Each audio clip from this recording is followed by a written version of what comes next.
Please come to order for this January 17th special meeting of the Planning Board. All rise to the Pledge of Allegiance. I pledge allegiance to the flag of the United States of America and to the republic for which it stands, one nation, under God, indivisible, with liberty and justice for all. Thank you. We have all 5 of our regular members here, so there's not necessary to appoint an alternate, but Kathy DiPietro as our alternate may participate in all the proceedings, including making and seconding motions, just may not vote. Okay, next on the agenda is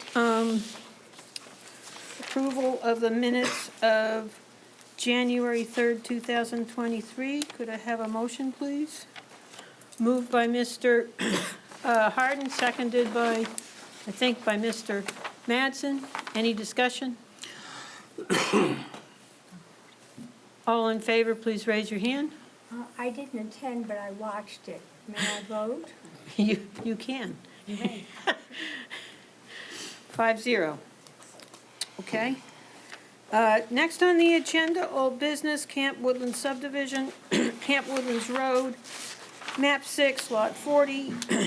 This is continuance of a hearing and hopefully to be followed by deliberation tonight. And just as a quick review on this, the timeline for the board and others that might be watching, the applicant originally submitted their preliminary subdivision plan on the 20th of April 2022 for a meeting on May 3rd. They then updated that May 26th for a meeting on June 7th, and I just might add that the May 3rd meeting was we called a hearing, which started on June 7th. Or might have started before. They then submitted another update on July 7th for a July 19th meeting in which we gave a tentative approval, and we approved a notice of decision at a meeting on August 2nd, which was for the preliminary subdivision plan. There were no conditions on that with the exception of providing the approved DEP approval, including the stormwater approval. On November 23rd, 2022, the applicant submitted an updated plan which included the DEP approval and some other changes from the preliminary. We met on 12/6. We called a hearing for January 3rd. So we are here now on the 17th, and the applicant we have received more letters from abutters. The applicant has also provided some updates and information that the board had asked him for. So as we continue the hearing, before I get to the public, I just ask that that we keep the comments relevant and specific, and as opposed to reviewing information that's already been put in letters to the board or stated at the meeting, please bring in new analysis or information as opposed to rehashing, and this goes for everybody, existing evidence. Obviously, the board has to deliberate, so we'll do a lot of hashing at that time. I also remind everybody that it's possible to have conflicting evidence, and it's up to the board to determine which of the evidence it wants to rely on as credible and upholding the standards. Okay? So with that introduction, the hearing is being continued. Is there anything the applicant would like to update or state prior to me going to the public?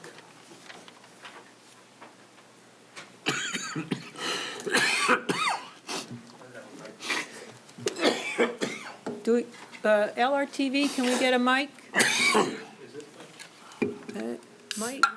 No, that's for, Really loud. That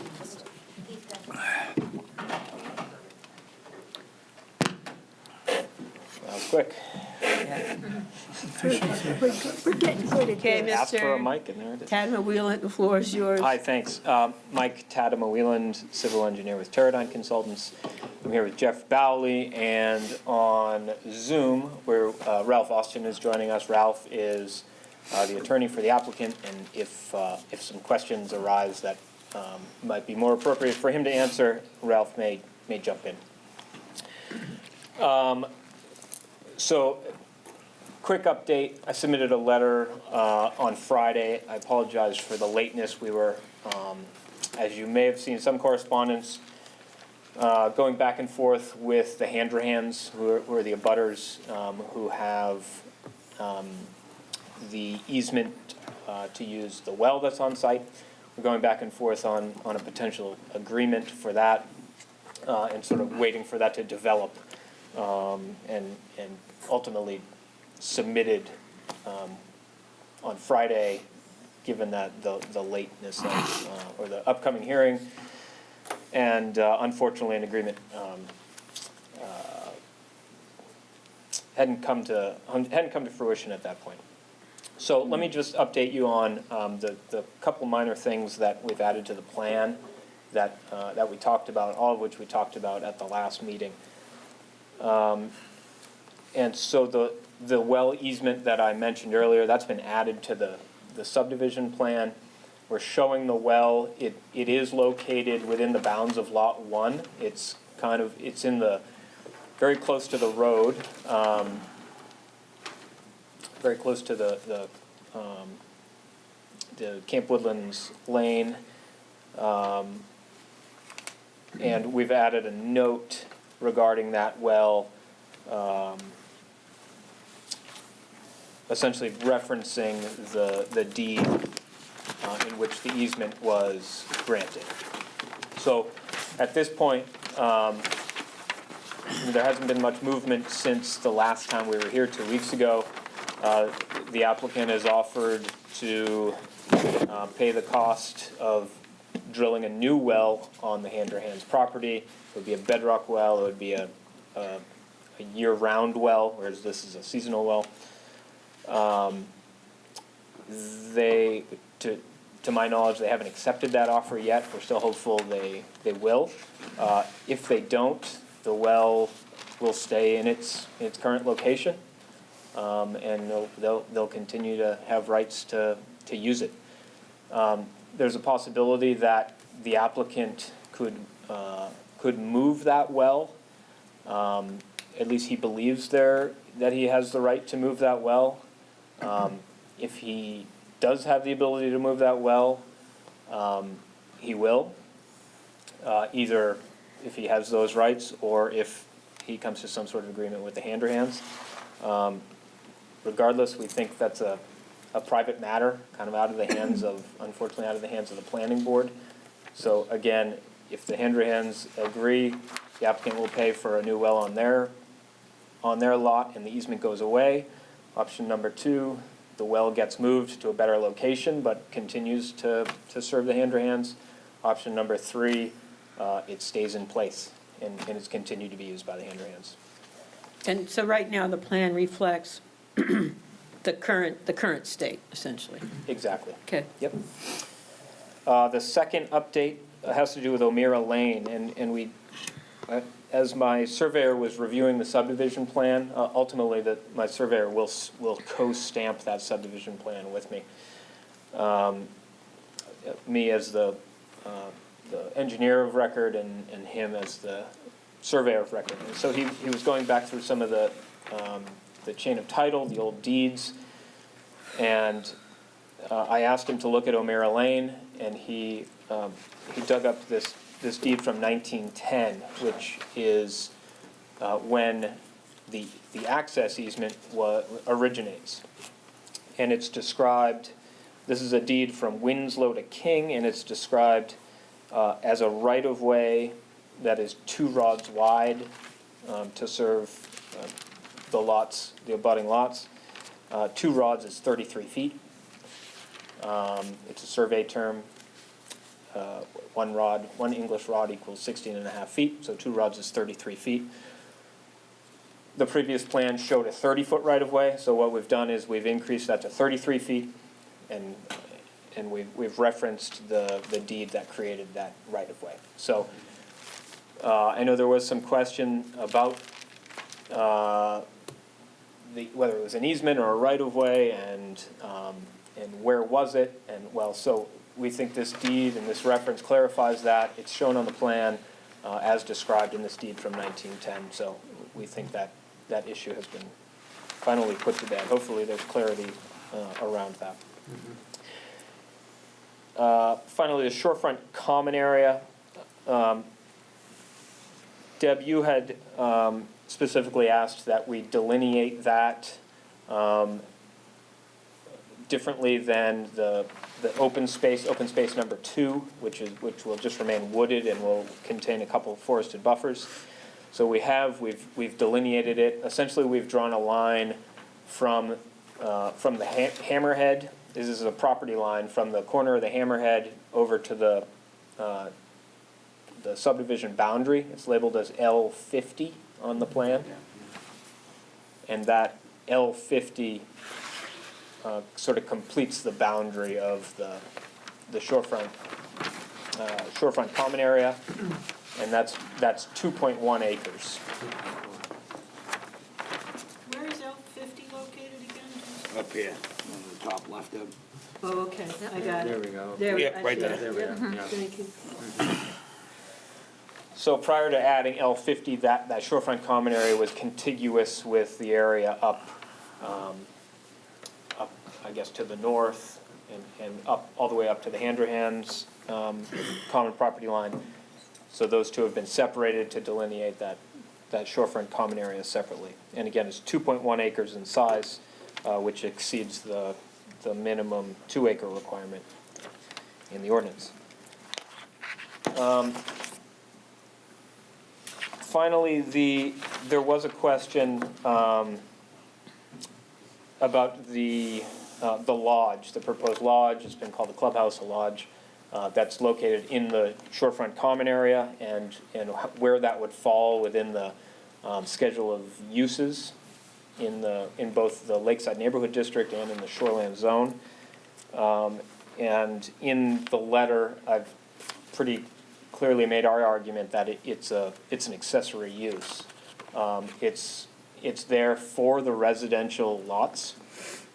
This is a term from the ordinance. It's subordinate as a use to the residential lots. Without those residential lots, it wouldn't exist, and it's only there to benefit the residential lots and the residents and their guests of the subdivision. So it's a very classic case of an accessory use. And accessory uses are allowed in both the Lakeside Neighborhood District and within the Shoreland Zone. And I've referenced the applicable sections in the ordinance in that January 13th letter. So those are all the updates. Interested to hear from the public and then hear deliberation from the board. So thanks very much. Thank you. Can we ask him a quick question? Sure, go ahead, Ken. Yeah, for the docks, how far is it down from the northern boundary, the northern pin? To the proposed docks? Yes. Yeah, again, we've talked about this a little before. It's approximately 100 feet.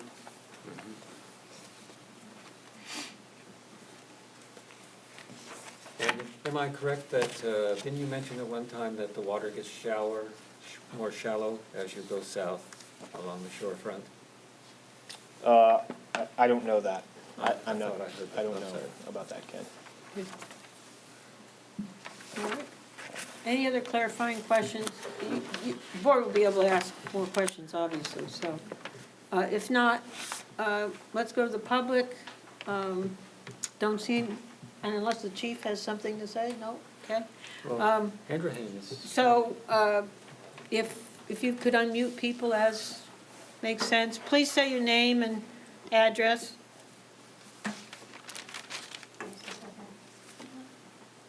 And it would be very helpful if, when people speak or want to speak, if they would turn their camera on. I think it's very helpful to the board to actually see you when you speak. If you have the bandwidth to be able to do that. Now I move this a little bit over here so I can see. So who have you got lined up first? Allison Bailey. Okay, Miss Bailey? Hello, this is Allison Bailey. I'm at 60 O'Meara Lane, and my camera's on, but I don't see it, so I don't know. I don't see myself anyway. My first question is based on the new drawing that they submitted. They seem to have two notes on the drawing that conflict with each other, Note 13 and Note 17. Note 13 says the stormwater, buffers cannot be altered. Yet Note 17 says driveways can cross a certain number of buffers. And I didn't see that in the stormwater permit or the report. So I'm just wondering where Note 17 comes from and how that was justified and approved by the MDEP. Okay. Why don't That's we, my first question. I have a couple other questions. I don't want to. let's do them all at once.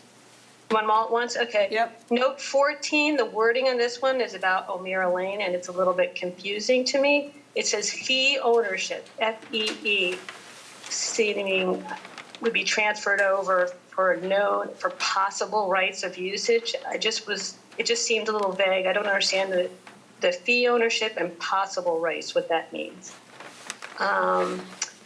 The other thing I did notice was that Note 15 states well and water lines, yet only well is shown on the drawing. And the other question I have, the new picture of Ms. Bailey, could you repeat that last question? Note 15 on the drawing, again, states that well and water lines are existing, and the hand drains have that right to that. However, they only show the well on the drawing. They don't show the water lines. I thought the water lines had to be shown. That's a question for you, whether that's acceptable.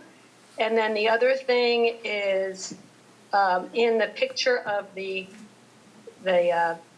clubhouse, they have outdoor showers, and that's in the shoreland zone. And I wasn't sure if outdoor showers are permitted in the shoreland zone. And I still disagree with his justification for the clubhouse in the shoreland zone on a number of reasons, but primarily is that the ordinance specifically says clubhouse and lodge are not allowed in the Lakeside District. And you can't use, it also says you can't use the accessory use as. You muted yourself, or Mute myself. Can you hear me now? Yes. Okay.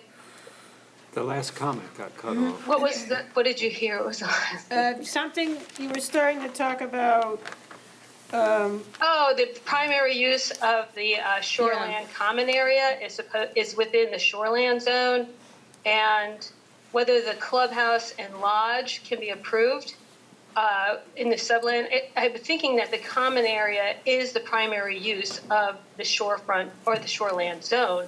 So how can you have an accessory use that's a subordinate use of the residents that are going to be outside of the shoreland zone? So that seems to be a conflict. And also, the shoreline, even in the regular section 3, the table there on land uses prohibits clubhouse and lodge in a lakeside district. So, and it also states you can't use the accessory use as a way of approving something that's prohibited elsewhere. So if it's prohibited, it should be prohibited. And that's where I'm going to leave that. So. And I still have a question about the 2 acres, which I have all that documented, but I just wanted to leave it in there. Okay. Thank you. Okay. Is there anybody else? If so, unmute yourself and asked to be recognized. Yes, this is Jerry O'Mara. I've tried to put my video on, hopefully it's working. It is. Great, good evening. I just wanted to follow up on two small parts. The docks, we keep talking about the length from the abutter's property. I believe the 100 feet is the center of the dock line. And so if you then put a finger out there, it's actually a lot shorter. It's a lot closer to what is a very shallow area near our property, which is directly adjacent to Camp Woodlands. So we've talked about it. I just want to make sure I clarify the length is actually shorter than the 100 feet. And then just a question, and I'm not familiar with the technicalities on this, but Allison Bailey spoke to the positioning, her position on the clubhouse, and that all makes complete sense to me. And if it were to go forward as an accessory structure, I was surprised to see a full kitchen and as much in the piece of property as was there. I thought there were restrictions on accessory structures. So I don't know if we have enough detail to determine that, but just wanted to put that out there for a follow-up question. And then finally, and I won't address it, but we've all positioned ourselves on the clear language that we believe is there, that exists, that says that the common area has to be 2 acres within the shoreland zone. So that's all I have right now. Thank you. Thank you. Anybody else? If so, please unmute yourself and turn your camera on if at all possible. Okay, this is Allison Bailey again at 60 O'Mara Lane. I remembered I forgot something. So my one question that I emailed after or two questions that I emailed after the last meeting were that I had noticed that the requirements when you change an ordinance have to be approved by referendum vote. So I submitted that to you, and I was thinking that the change that you're proposing for the 2 acres within the shoreland zone is a constructive change to the ordinance that should have been a formal amendment. So I'd like to get your response on that. I can give you that response. The current ordinance, as it is, as the one that we are using for this review, was approved by the legislative body of the town, which is the voters of Bridgton. So. Okay, but it was represented as just a consolidation of dimensional requirements. I think that what we're looking at is the current ordinance. And, I'm not going to say I agree with your comment about how it was represented. I've read through it pretty carefully. And I don't really want to debate that here because it's actually irrelevant to our proceedings. Okay. And, I don't mean to sound sharp about it, but Well, it seems. we have to go by the current ordinance. That's right. And I guess that's why we wanted the lawyer's opinion on what the current ordinance intent was by combining the two. But you all have decided that's not necessary, which I personally disagree with, and I think some other people do too. But I guess you have the right to make that decision. Now, the question I had. Ms. Bailey, let me be really straightforward. What we have the authority to is to judge this against the current ordinance. And it's our job to interpret that and determine if the evidence provided is reasonable to either approve a standard or if it's not, to deny it. So it really, the focus has to be for us on the ordinance that's been approved by the legislative body for which this application applies to. None of our other feelings really can come into play. The other comment I had was that, and you stated at the last meeting, was that the 3,500 square foot was going to be a limitation because that was what was approved in the stormwater report, and I asked that be put on the drawing, and it was not. Because right now, as I've said before, the 30% limit on impervious zones will get another 4 acres of impervious property on that subdivision. And considering we have 11 stormwater buffers and these other things that are their BMPs, and I'm not a stormwater person, but we only accounted for 2.35 acres with this stormwater plan. So if you can have another 4 acres developed over time, the life of this subdivision is going to impact my lot, other downslope lots, and the lake without proper evaluation. And I just don't see the evidence to support approving this or how you're going to monitor this going forward, unless you put that note in the drawing. Right now, they said they can go to 30%. So that's my other comment. Okay, thank you. Anybody else?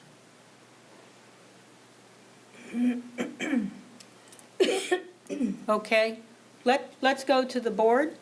I'll start with Dee. Dee, do you have any questions about the evidence? Yeah, Oh, wait, I'm sorry. I should let the applicant address right. the concerns Those brought up. comments. Sorry. Go ahead, Michael.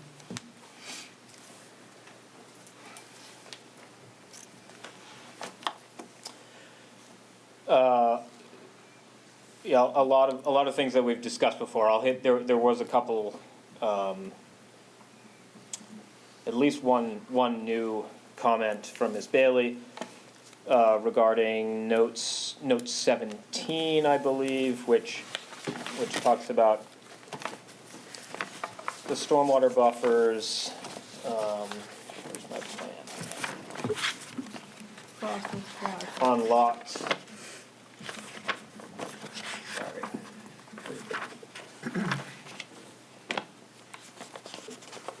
4, 5, 7, 8. Yeah, on 4, 5, 7, and 8. So, not to get into the weeds too much here, but you can design a forested stormwater buffer in a couple different ways. In all circumstances, the goal is to create a condition where the stormwater is sheet flowing into the buffer, so it's not concentrated. You're not piping it in. You're not just ditching it in.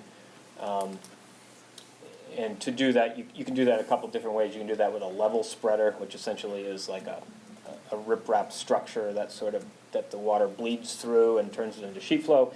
Another way to do it is when you have a condition like we have here across lots 4, 5, 7, and 8, where you're right adjacent to a road, and that road obviously pitches one way. In this case, it's pitching towards those lots, and we designate the area along the frontage of those lots as a stormwater buffer.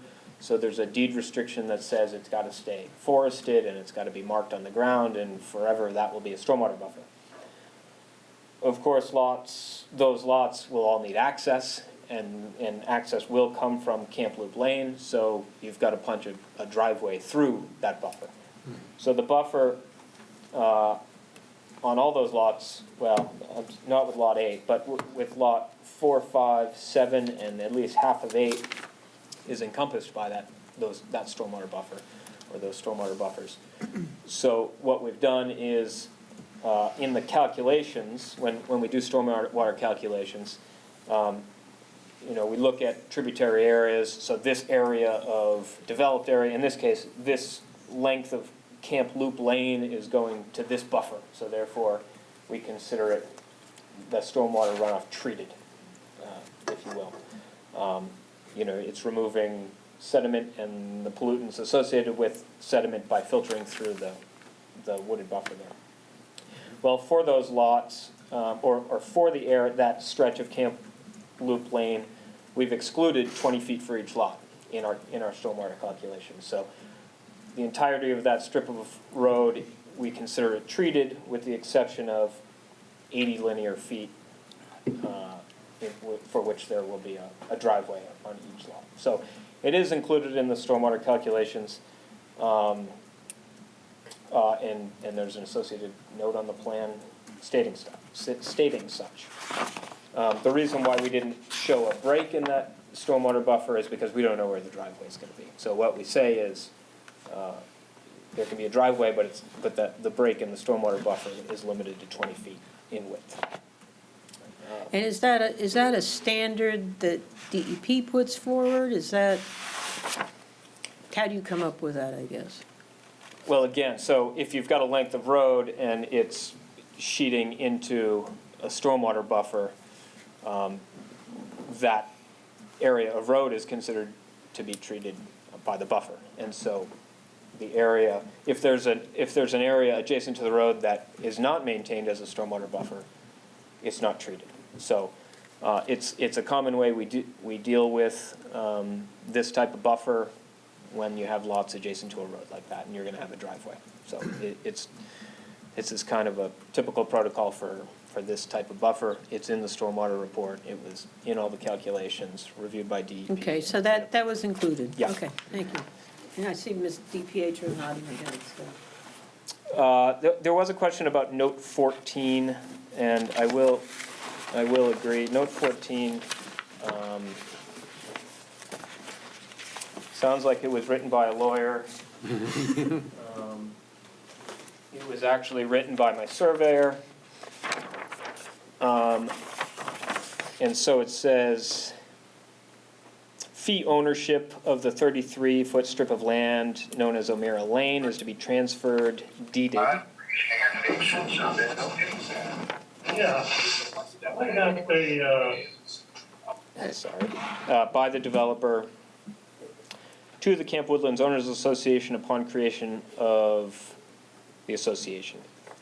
And so fee ownership, as many of you know, just is a legal term for who owns it, right? You outright own it. You don't. It's not an easement. It's not a right of way. But you actually own that piece of land. So right now, the applicant owns that piece of land. The applicant, in this case the developer, will transfer fee ownership of O'Meara Lane to the homeowners association, as he will the rest of the open space as well. And when they say 33-foot strip, they mean the two rods, Exactly. 33-foot wide. Exactly. Yep. And then there's a phrase that says possible rights of, or see, and then it gives a deed reference, book and page. See that document for possible rights of others to use O'Meara Lane. Again, that's just a reference to the deed that granted the right of way.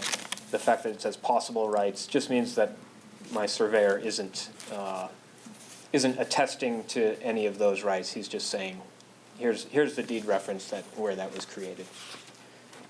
That's not to say that anyone is challenging those rights or anything like that. So again, that's just it's a long-winded reference to that right of way. Yeah, could I ask a clarification of that? Well, Dee had her hand up first. Yeah. You're asking about this, Dee? Yes. Okay. Yes. When you say that O'Meara Lane is going to be transferred to the HOA, which HOA? I mean, it's my understanding that the people who are living in this development are not even going to be using O'Meara Correct. Lane. Right. So if the rights are transferred to them, then they have to maintain it. Is that what you're? No, Because, we have in our ordinances that private roads are to be maintained by an HOA. Now, my understanding was that, that the use of the residents of this subdivision, as far as O'Meara Lane, was going to be excluded. So if if the use is going somewhere, it should go to the neighbors who are going to be using it. I think anything else unnecessarily. I think they've said that. I think they've said that. No, he said transfer to the HOA. No, I think, let me see if I get this right. I think technically the property for some of those lots, within their property line, their deeded property line lies O'Meara Lane. Right. But they don't have a right to use it.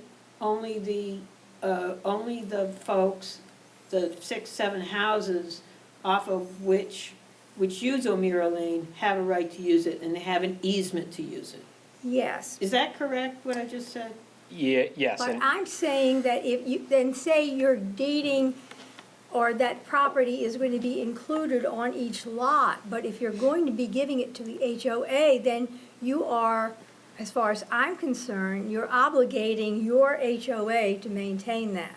So if you want to reflect that that property is going through, that O'Meara Lane is going through their property, I wouldn't mention an HOA, just say that it's going through their property. So- And it's not to be, and it's not planned to be used by anyone else. That would mean that your HOA would not be responsible for the maintenance of that property. Probably as far as you should go, Ms. Miller. That's all I'm saying. Yeah, Because you're putting a little spin on there that, yeah, so I'm gonna clarify a little bit, and then I'm gonna ask Ralph, oh, Ralph already has his finger up. Yeah. I won't even clarify. Ralph, why don't you take this one? Thank you. Can you hear me? yeah.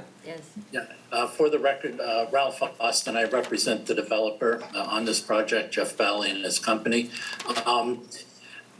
Right now, Jeff's company owns the entire subdivision, all of the property. And he needs to convey anything that is not an individual lot to some entity. He can't, I mean, it can't be a strip 33 feet wide that's not owned by somebody. So he's conveying all of the land that's not a lot to the homeowner, to the Camp Woodlands Homeowners Association. However, the deed from him, from Camp Woodlands to the Homeowners Association will have two very specific things in it. One, that it's subject to the rights of the people who already have rights in their deeds to O'Meara Lane, that those rights will continue. And two, that none of the lots within Camp Woodlands will have the right to use that and will not be, and the owners association will not be responsible for its maintenance. But somebody has to own that strip. Right now, Jeff, through his company, owns it, but the people on O'Meara Lane have the right to use it and the responsibility to maintain it. That will continue. It's just the ownership of it, of the land underneath the right-of-way, will be transferred from Jeff to the Homeowners Association. As long as that stipulation is there. But in your explanation, you didn't go through all of that and what you would do. Yeah, with so it. I think, I think it's covered now. Okay. You can put it in there. Okay. And one other, But- well, that has nothing to do with that. All right, Ken has so one. Ken had a question, clarifying question as well on this. Well, Ms. Miller picked up on it, Okay. and I think the explanation is interesting legally. I don't know why an easement just isn't maintained. I mean, you can have an easement with a road without it having to be owned by the Woodlands Association. They can Well, again, maintain- someone has to own the land, right? Well, an easement doesn't, an easement can cross land that is owned, but then it becomes the right of the person who has the right to that easement to use it. Correct, Right, and that'll the be land still has maintained. to be owned. The only thing changing here is the underlying ownership. Today, the applicant and developer owns it, and the people who have rights to use it. And then after the project is developed, the homeowners association will own it, and the same people who use it today will continue to use it. And the lots 1, 2, and 3. Will not. It won't be part of those lots at all. No, it's not, it does not cross those lots. The lot boundaries for lots 1, 2, 3 are outside of that 33-foot strip. Right, okay. So just to be clear, because maybe this is a question for the attorney, is parts of O'Meara Lane are not being transferred to the individual lot owners that abut it. They're being transferred to the entity, which is the association they belong to. Is that correct? That's correct. Thank you. But doesn't the HOA include those first lots through Yeah, which yeah. O'Meara Lane? But that's the point. You're not going to say Lot 1 gets the first 100 feet easement, Oh, Lot no, 2 I gets wouldn't- I wasn't the, suggesting that. All I was saying is, you needed those stipulations, and I wanted that on the record. Okay, Got so, it. so, okay, so I think we should move on to Okay. whoever's. Got that. Yeah. So what, did you have anything else you were gonna go over? I didn't hear anything new. If the board heard something new that they want me to clarify, or a question they want No, me to my- answer, I'm happy to. My Yeah. question was around what people just went over. Okay. Just one quick, seems to be a small disagreement about how far the dock is from the pin.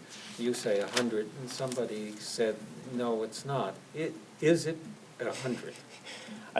Does the board, again, the way we've talked about it is, it's a seasonal dock that goes in that location may shift from Oh, year so to it's year. approximately 100? It's approximately. Yeah, Okay, it's okay. Yes. what We have no he's saying control over is, how what far he's it is saying is from the the walkway, other the lot. walkway, Well, you can make it a condition. Ken, the walkway of the dock is at around 100 feet away from the other property. Yeah, yeah. And then the fingers, what the other fellow's saying, the fingers stick out 20 feet generally. Yeah, so that's okay. I'm just curious because there was a slight disagreement between 100 and not 100. Sure. Other questions by the board? Yeah. Dee? Well, a couple. One, in dealing with the dock, you still have this 13th slip here. That's going to be removed, right? Yeah, there will only be There's a- 12, Right, there's an additional finger. yeah, All right. exactly. I would like to, I don't know if it's appropriate, I will wait for a ruling from the chair, but I would like to address the question of accessory and accessory to what? Because it's been our practice. Yeah, so Dee, before you go to our practice, I Okay. think, just stick with your question All is, right, what my- is it accessory to? All right, yeah, okay. Well, he said If you it's wanna accessory refer to the the definition, you can. subdivision. And But I am questioning that because I think an accessory structure is an accessory to another structure on the lot. Not that there's a lot up the street where somebody can wash their feet off and it's an accoutrement, it's, a benefit or these other things.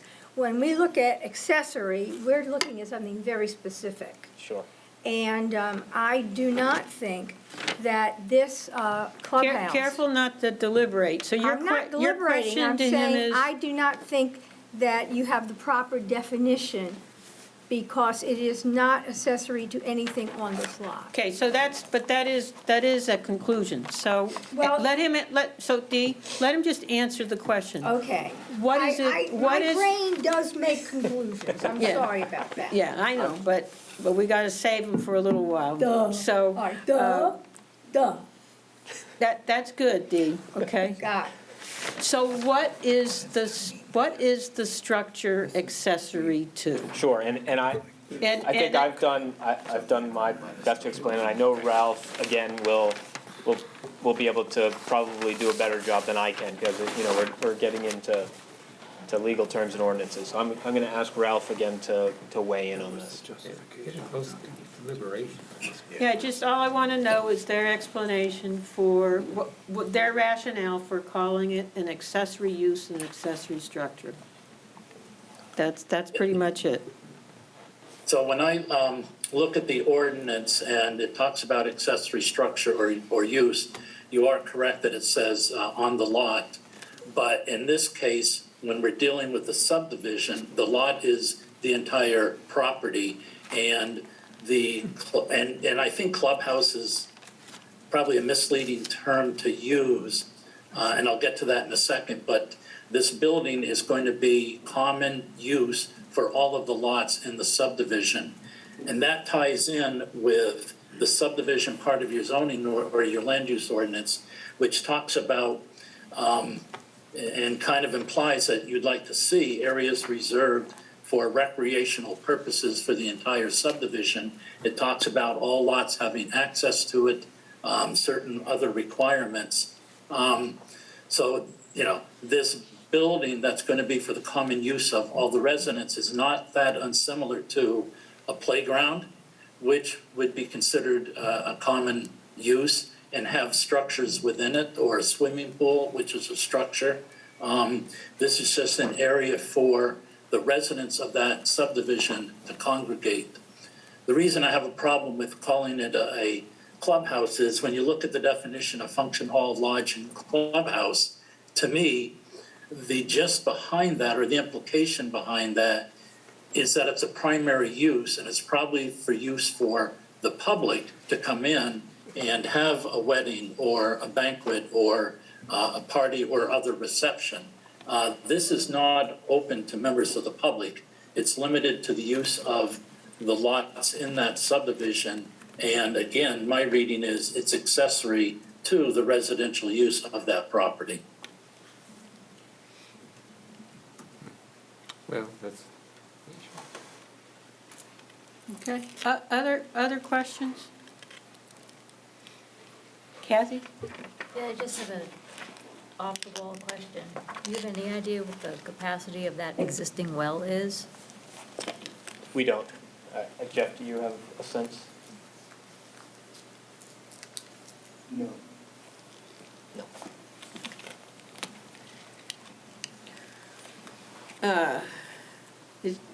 Why is that important to know, Kathy? Basically, because if you're going to replace a well, you normally would be looking for one of similar capacity. Okay, is that something that can be determined if and when that's done? It can be, yes. Okay. And Other And questions? isn't that really between the applicant and the abutter? Well, if it's code, they have to, if there's a certain code, they have to, I think Kathy's just, What I'm just saying is the abutter, or in this case, Handrahan. Hanrahan, and the applicant, they would have to come to an agreement that it is. As to whether it would be moved or not, or whether it would be. Not us. Yeah, Right. correct. I think what Kathy's saying is, if it is moved, I think you're saying the regs require it to be the same capacity.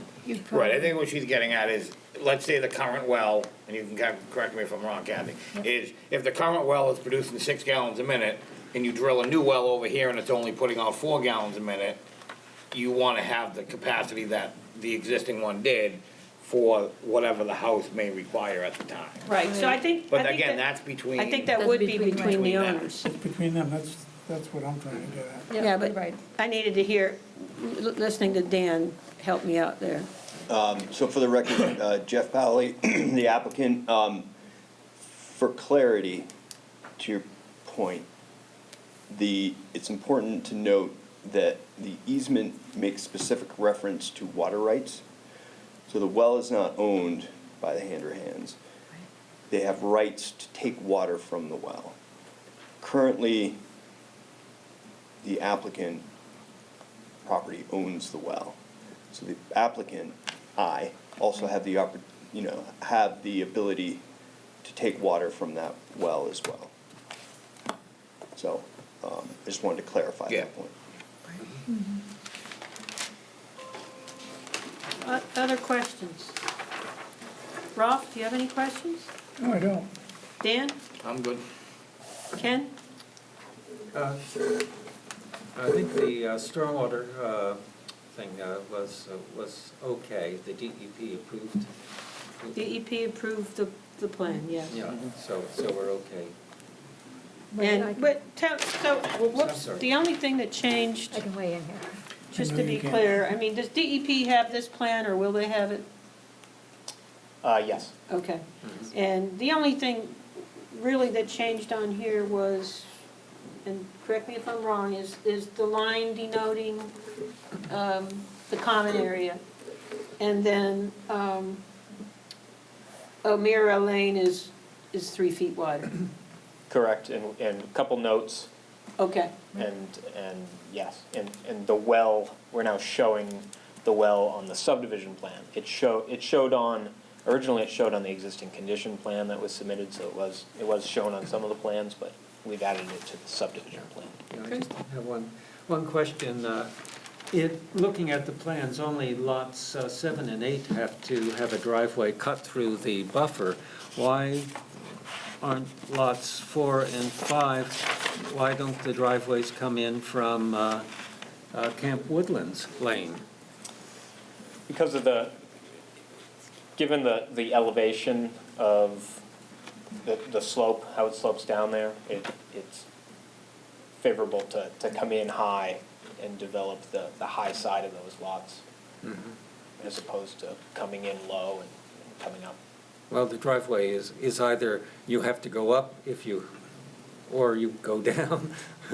Yeah, but what I'm saying is that the development will take place on the uphill side, so that's where the driveway naturally should come in. Okay. Because of buffers and the slope of the land, essentially? The slope of the Yeah, land, it's because the land slopes pretty, it does, yeah, I mean, it's better to develop build houses on the high side of those lots. okay.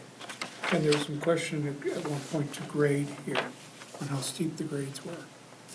I'm just saying the way it goes down to the lake. This isn't a topo. No. Kathy, did you have another question? It wasn't really a question, I was just going to weigh in on the stormwater, because I did review the calculations, and there are locations on some of these buffers where they have length over and above what they need to perform their buffering function, which probably gave them extra credit, sort of, to put it sort of loosely. such Without that- deliberating, yeah. Right, such that a driveway or Okay. reduction of the length still allows them to maintain Good. the compliance that they're looking for. Yeah, thank you. You're welcome. A question I have is just, when homeowners, somebody brought up, is there sufficient water for the subdivision?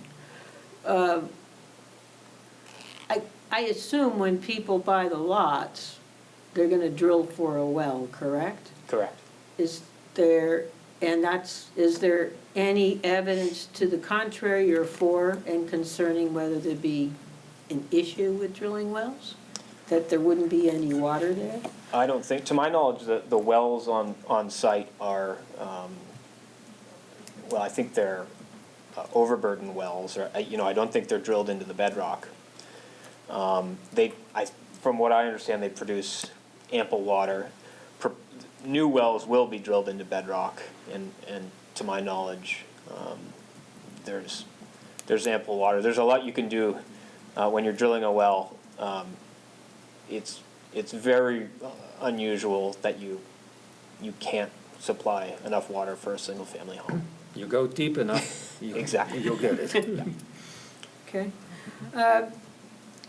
The other question I had was, what's a kitchenette? So what I see in the drawing is a sink in the kitchen area, and that's it. Is that all that's going there? I'll have to review my drawing here. That's all that's shown on the architectural plan? Do you know if there's anything else proposed? No, I think it's a sink with some cabinets. So it's really a room with a sink? Okay. Yeah. All right. And that accessories, the lodge, clubhouse, gathering place, is it going to be four season? Is it going to be heated and insulated? No. Okay. No. And is it going to have air conditioning? No. No. Does it have bathrooms? Yes. And where's the leach field? It'll be located right next to it. It's shown on the plan as a dashed Oh, the dash. rectangle. Right there, okay. Okay. So- Ms. Miller? So you could more appropriately refer to it as a bathhouse. Oh, well. If that gets you to, to where we need to be. Well, I think your attorney made the point that, in dealing with the accessory area and in dealing with the use, and now you're cutting this down, which is great, because it's on the record, and you're held to whatever you say, so we're getting a definition of what it is. Sure. So I think that this has been a helpful discussion, and what we're having now is something that could be considered accessory to the use of the lake itself, because it's dealing with. That's far enough, Ms. Yep, Lewis. yep. Okay. Cool. I think I better just not No, come to any you're- more meetings. I really Remember, the enjoyed board has watching to make, the Zoom. board has to make that, discuss and make that Well, decision. I have a thought. Well, what I would say is that it does have 12 lockers in it for the individual homeowners. Okay.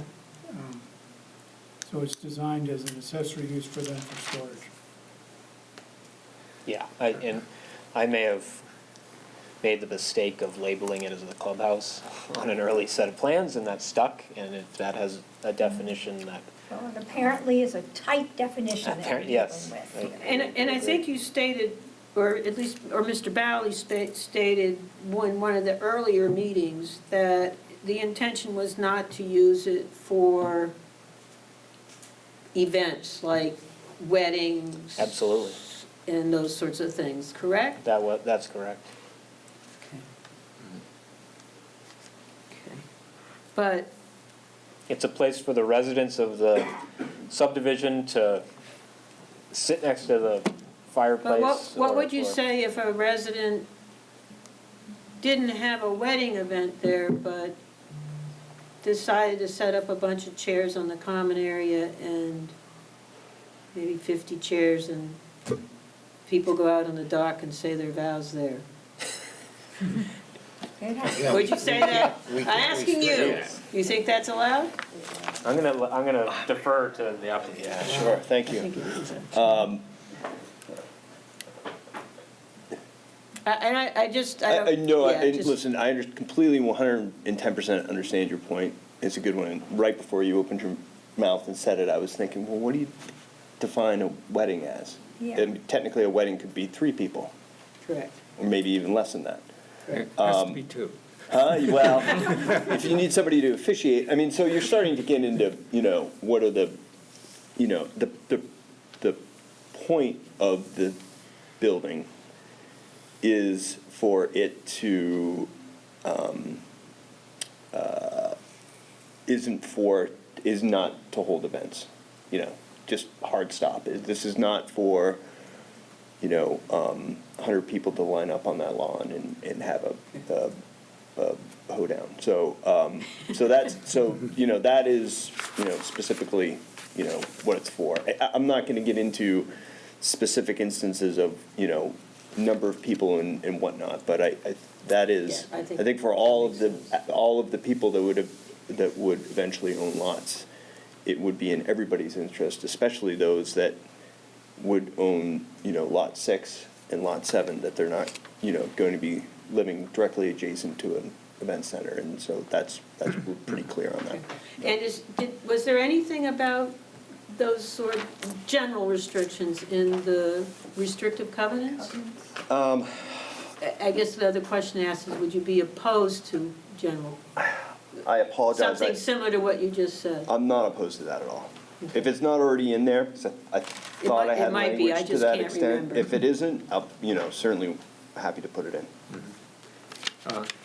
Are ahead, you Ken. possibly referring to maybe a time limit like what we have on the public beach for the use? But it's used by the, I don't want to deliberate, but I think it'd be tough to impose such a condition on a private property. I'll just give the example of my association. I've certainly gone down in the summer at night, and it's dark, there aren't a bunch of lights. I've gone down with a flashlight, gone down the dock, looked at the moon, looked at the stars, taken an 11 o'clock swim, gone back up.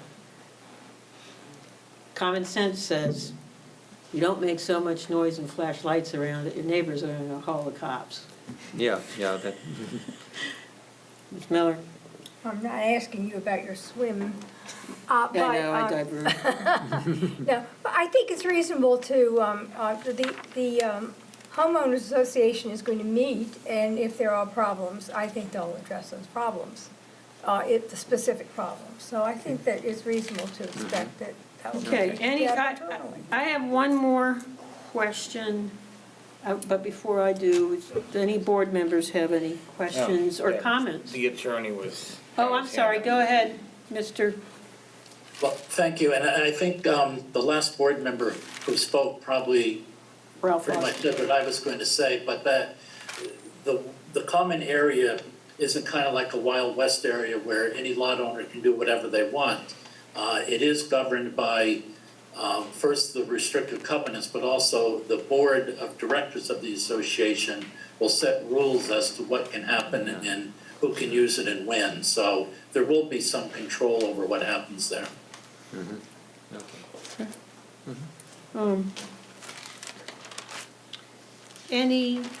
So my question revolved around line L10, which took me a while to find.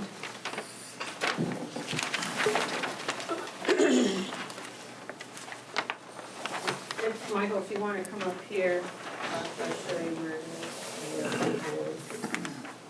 is. It's right here. You know, so it says there's a foot there between hand and there, and as you know, there's a 10-foot setback. However, this 60-foot wide strip is not all road, is that correct? Correct. So the road is centered in the middle here, more or less, and it's 20 feet wide. Correct.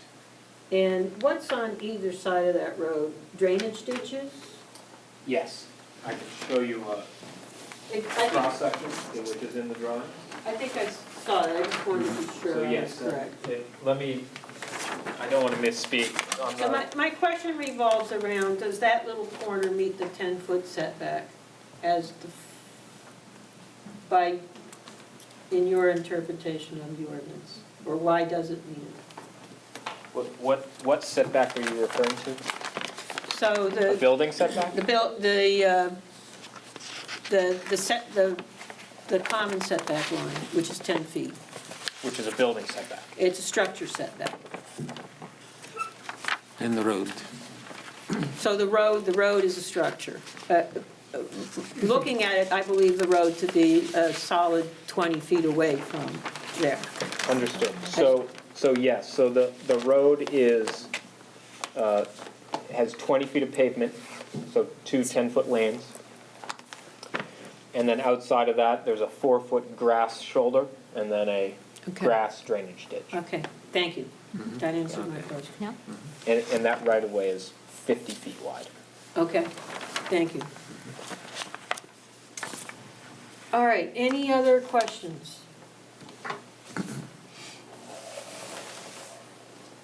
All right, if there are no other questions, anything else that either of you wish to? Now, we may have questions for clarification as we go through deliberations, just because it's been a long project. Okay. If anybody from the public have anything else they want to bring up?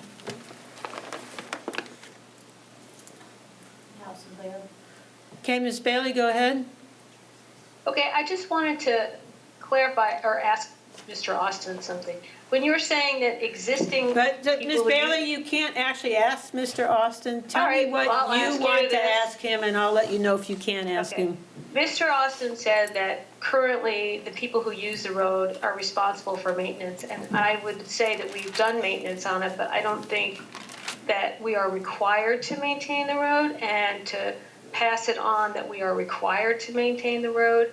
I just like to know, yeah, I know it's an easement, we have an easement to use the road, but I'm not so sure if we're the ones required to maintain the road, and that should be what's passed down. And I just, that's all I wanted to say about that. And the other thing is, I've looked up the definition of a clubhouse too, and it's not just open to the public, like golf courses have clubhouses, and they are just for the members of the golf club.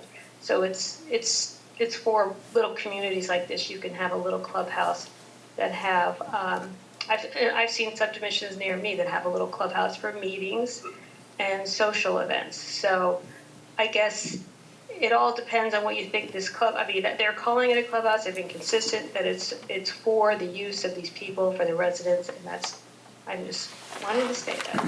Okay, thank you. Thank you. Mr. Austin, you don't have to answer the question, but if you want to add some clarification, feel free. Sure, no, Ms. Bailey is correct that it's not required for the people who have the right to use O'Meara Lane. It's not a requirement that they maintain it, but if there's any maintenance that needs to be done, it's their responsibility if they want to do it. It's not the responsibility of Camp Woodlands Association to take care of the maintenance of that road. So no, we're not saying they're required to do it, but if they want maintenance, it's their responsibility to do it. Can I just ask one more thing? There is a section in this, and just this is the planning board, there's a section in section 6 of the subdivision ordinance that says that all roads, that there's mandatory requirement to upgrade roads that are in this subdivision. It's still going to be part of the subdivision that we have an easement to use, but I thought that the ordinance required the subdivision to maintain roads, even non-conforming roads, and that they're responsible for it. So by making it a subdivision and by use the wording in the ordinance, I just don't understand why they could just decide that they're not going to do that. Okay, I think that's something the board has to deliberate on. I don't know if Mr. Austin wants to add a few more words. Go ahead. Yeah, well, just the intent of that section of the ordinance is that any roads that are used, that are created and used by those in the subdivision has to be maintained by the owners association. While this runs through that property, it really has nothing to do with the subdivision. It's a pre-existing right-of-way for people who are not part of the subdivision, and it's their responsibility, if they want to have it maintained, for them to do it, not the association. I see. Okay. All right. I think that's it. Do you need a motion to close the public? Yeah, I'd like a motion to close the public hearing. Moved by Mr. Gibbs, seconded by Mr. Mattson. Okay. All right, so. Let's take a vote. Oh, geez.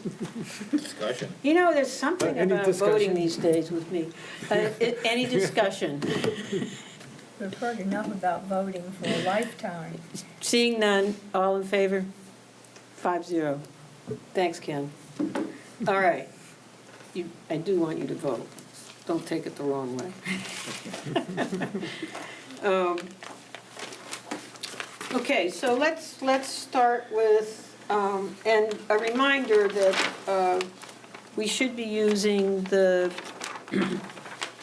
November 2nd, 2021 ordinance, which is in the current meetings folder, okay? There's nothing, there's very little of substance that's different between the current one and that one. That affects this, but that's what we should be using. Okay. Okay, so let's first just go to let's just take them as they come. Let's start with the land use, then go to the subdivision, then to the shoreland zone. So, section 2 of the land use, subdivisions do need to meet the uses in the use table. The applicant maintains this is an accessory use to the whole subdivision. We should probably discuss this a little bit. Does anybody have any comments on that? Yeah, I I mean, so use, there's a couple of uses. One is single-family dwellings, which is obvious what these are intended Yeah. for. I'm just getting to the common area, which has the clubhouse or the bathhouse, whatever we want to call it. And the applicant maintains that it is an accessory use. What does the board say? Ken? There's going to be a little bit of a problem. We're not in the shoreland zoning yet, but number 14 in the shoreland zoning shows no accessory is allowed to any use in the shoreland zone. Wait a minute, Ken, so let's, So we're going to have a problem. They're going to call an accessory, but in the shoreland zoning, number 14 says no. where are you talking about? Well, you have to go to the shoreland zone. The accessory takes in two different types of ordinances. One is the subdivision and then the shoreland zone. If you go to the shoreland zone, shoreland zoning, I'll get you the page, which shows uses. It's on page 58 of mine. On page 58, says structures accessory to allowed uses. No. We're in the LR. They're in limited residential. Is that? the- Yeah. So it's allowed with CEO approval. Where are you looking? That same table. It's the same table. We're not in stream protection, we're not in resource protection, and we're not in general development 1 or 2. We're within the limited residential. So it's You're- allowed with CEO approval. You're in the shoreland zone. Yes. Yeah, There are different types of shoreline zones, though. Yeah, well, you're in resource protection. They're in LR. no, they're not in resource They're protection. in LR. You need to look at, they're in a limited residential. Oh, okay. There's, if you look Yeah, at we the, got that resolved. if you look at the map, that's limited residential, not resource protection.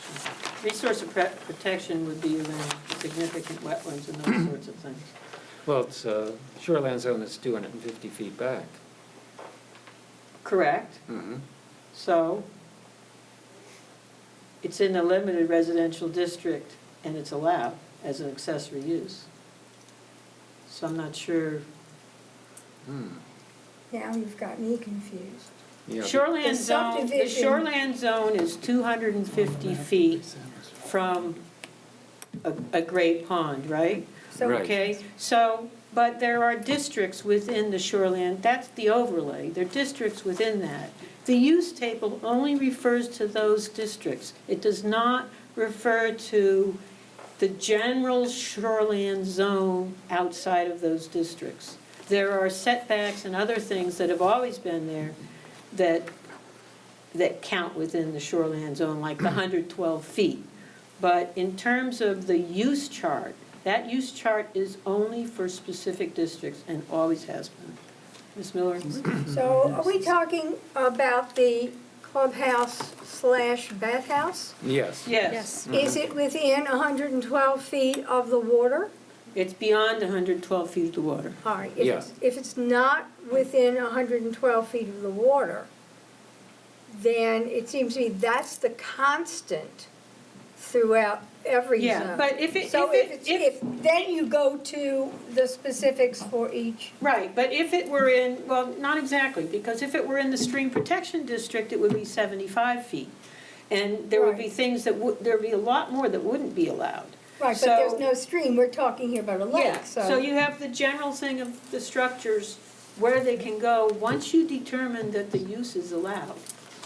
And anything outside of those districts is, with few exceptions that are stated, is allowed as long as it's allowed on the land use chart, okay? So, which is no different than anything we've ever done. No, Yeah, you're looking saying- at the limited residential, and it does say that suitable for residential and recreational development. Yes, So, and the purpose. Okay. As long as it's out of the dimensional requirement. Right, so does anybody want to speak to whether whether it's an accessory use or structure? You agree, you disagree, so forth and so on? Because I think this is one of our key points of discussion if we're going to have one. And that refers to the building, obviously. And since, if we have to cross over a couple standards, we will. yeah, since it specifically states that the CEO makes the judgment, do we as a planning board make the judgment, or does the CEO make the judgment? No, we make the judgment in this case. We can give deference to the CEO because they've got a subdivision before us, which includes it. Now, if there were to be a subdivision that didn't include it, and sometime later on, depending on what was in the findings of facts for that subdivision, the CEO may be able to approve it, or she may not be able to approve it. It would just really depend. Okay. So, but it's our job to approve it, or disapprove it. So any other comments? I did pick up what Ms. Miller did, which is the comment that accessory use is accessory to a lot or to another use. And so, but I do agree that it's an accessory also to the entire residence, which is multiple lots. The other thing I might offer is, it's, the use of that particular lot is a common area. That's the use of that lot. And the common area does allow recreational purposes. So I think it's important, as long as that accessory use isn't for something that's prohibited on the land use chart. That's the critical thing. You know, there's another sort of verbal problem that in the limited residential area, non-intensive recreational uses are permitted as opposed to actual structures. So it does define non-intensive as being things like picnic tables, kiosks. So that's if you pick that category. They didn't. They picked accessory use. So do you agree that it's an accessory use? The applicant and their attorney maintain it's an accessory, it's that structure is an accessory structure to the subdivision and an accessory use to that subdivision and common area. They're not maintaining that, they're not saying it's the other thing on the chart that you just mentioned. They're saying it's an accessory use. So it can also be that other item, but it just can't be something that's prohibited on the land use charts. Kathy, did you have a comment? I think Rolf did too. Yeah, I did. I know that in other subdivisions where there were a number of homeowners, but there was also this common area. So I'm thinking of Davis Road on Highland. There is an actual structure Yep. that was private to the homeowners association. So Correct. this is something that we've run into before. Right. So I think the context that the applicant is offering is it's an accessory use to the entire subdivision, even though it's an accessory use to multiple lots. And it's defined by, he's already defined it, because if you look at his drawings for the bathhouse, clubhouse, whatever it is, there's defined space for each one of those lots for storage of their items. Right. I would say you also might have an alternative way to look at this, which is if you look at the schedule of uses, so accessory use is allowed in the shoreline zone and limited residential. Accessory use is also allowed in the land use district, lakeside neighborhood. in the alternative, I think, you know, and the board could tell me if they agree with this or not, but I think in the alternative, where did it go? Maybe it's on this page. There is a use for common open space, I thought, on the use chart, but maybe I'm wrong.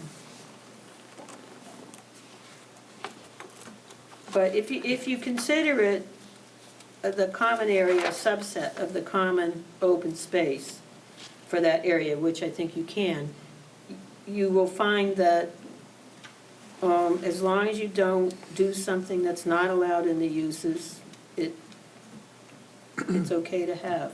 Ms. Miller? Well, I think the discussion we had earlier helps to define it, and it would be reflected on the record. It's not a hunting lodge because there's going to be no hunting in that area.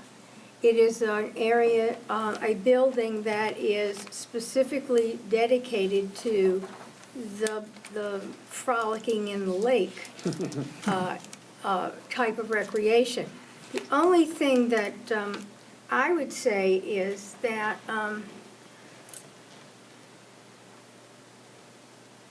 I think that it would be, and this is my opinion, I don't know, am I allowed to have an opinion? You are now. Thank you. In my opinion, it perhaps should not be totally enclosed. In other words, if it's not going to be air conditioned, I mean, and it's not going to be heated, you want people to be sitting there. I imagine you could have a bridge game there, be big enough for a card table and some chairs. The more it would look like an open air pavilion, whether there be a raised roof where there's some, air that can flow, because that would be important, I think, for that. Now, I'm not trying to design your project. Which we shouldn't be, so don't even bring it up. No, I'm not, but I do think that, I think what you're, so are you asking the applicant if they want to change it? Or are you saying you don't think it's an accessory use? no, I think if it it's is. I not think it closed? is because of the discussion that we had. And I think it was a helpful discussion because it narrowed down the use and it's officially stated on the record. Plus the fact that Brenda was nodding her head vigorously, and I could see that, and I'll go with that as well. But yes, I will accept that it is because it's not set up to do anything other than enhance the use of the lake. Okay.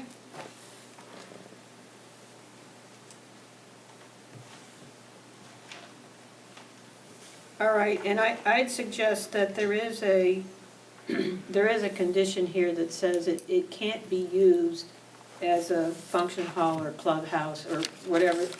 And in his findings, I would denote the definition so that it's very clear that can't be a use of that structure.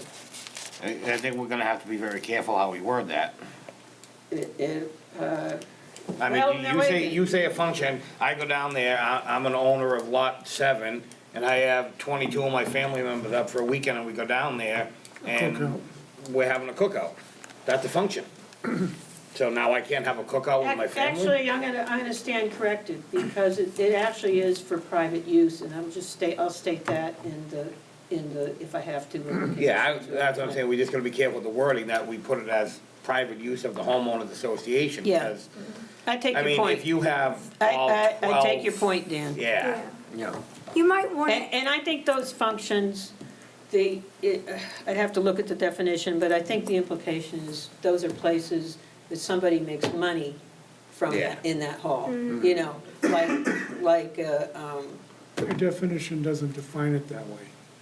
You might want to just But say, I'm just saying, I agree what you're saying. okay. you might Okay. want to say that the Wait, use hold on. Whoa, whoa, should be. Let Ralph finish, he wasn't done, and then I'll I'm go sorry. back to What you. I'm saying, we have a definition of a functional lodge clubhouse. It defines certain activities which are included in it. And by the way, if it says function halls, lodges, it says, hosting a party, banquet, wedding, or other reception. But you can put a restriction there if you wanted to eliminate wedding, or whatever. Ms. Miller, I think they're gonna put something in the covenants, so I think. Well, I was going to say that you could certainly count on the covenants to define the use, and it would be consistent with the decisions made by the board of the association. And if you did that, then you don't have to go to the trouble Yeah. of defining what happens there on a Tuesday night in the rain. Yep, That's pretty nice. I'll write it up, if you guys don't like it, we'll change it. modify it. Yeah. Okay, Mr. Gibbs, did you have anything else? Yeah, just one other thing to muddy the waters here, is Great. that it does say that low-intensity recreation, and that is defined in a definition as picnic tables, kiosks, and very small things. Where did you find that? Because that recreation low intensity is a use in the table. They are not claiming that use. They're claiming it as an accessory use to the subdivision. But they're allowing it as a recreation building. They're using recreation as the way of allowing it. As an accessory to that common area and enjoyment of the water. So they're not, so they could use it for recreation low intensity, but they're not, that's not what they're saying they're using it for. They're saying it's an accessory use for the enjoyment of the subdivision. Yeah. Not a, Ms. Miller? No, I was just going to say to Ken that if they wanted to put some tables and things scattered about, then that would be another use. They're not claiming that. They're claiming this Claiming it's- bathhouse. So that's what they're talking about. And there are other uses that are possible, but they're not anticipating those uses. So the question gets down to, and I sense the consensus here is the board accepts it as an accessory use based on the rationale provided by everybody, including the applicant and their attorney. And I think even one of the abutters, Ms. Bailey, made a reference to how it fits in.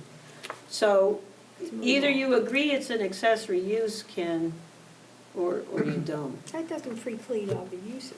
It doesn't preclude other uses, no, that's why I said there's probably other uses that it could fit, but that's the one that's being used.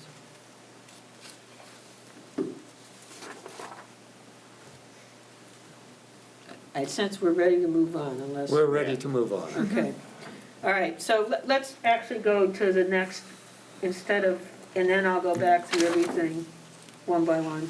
Let's go to the next thing, which we did decide already, which was the size of the common area.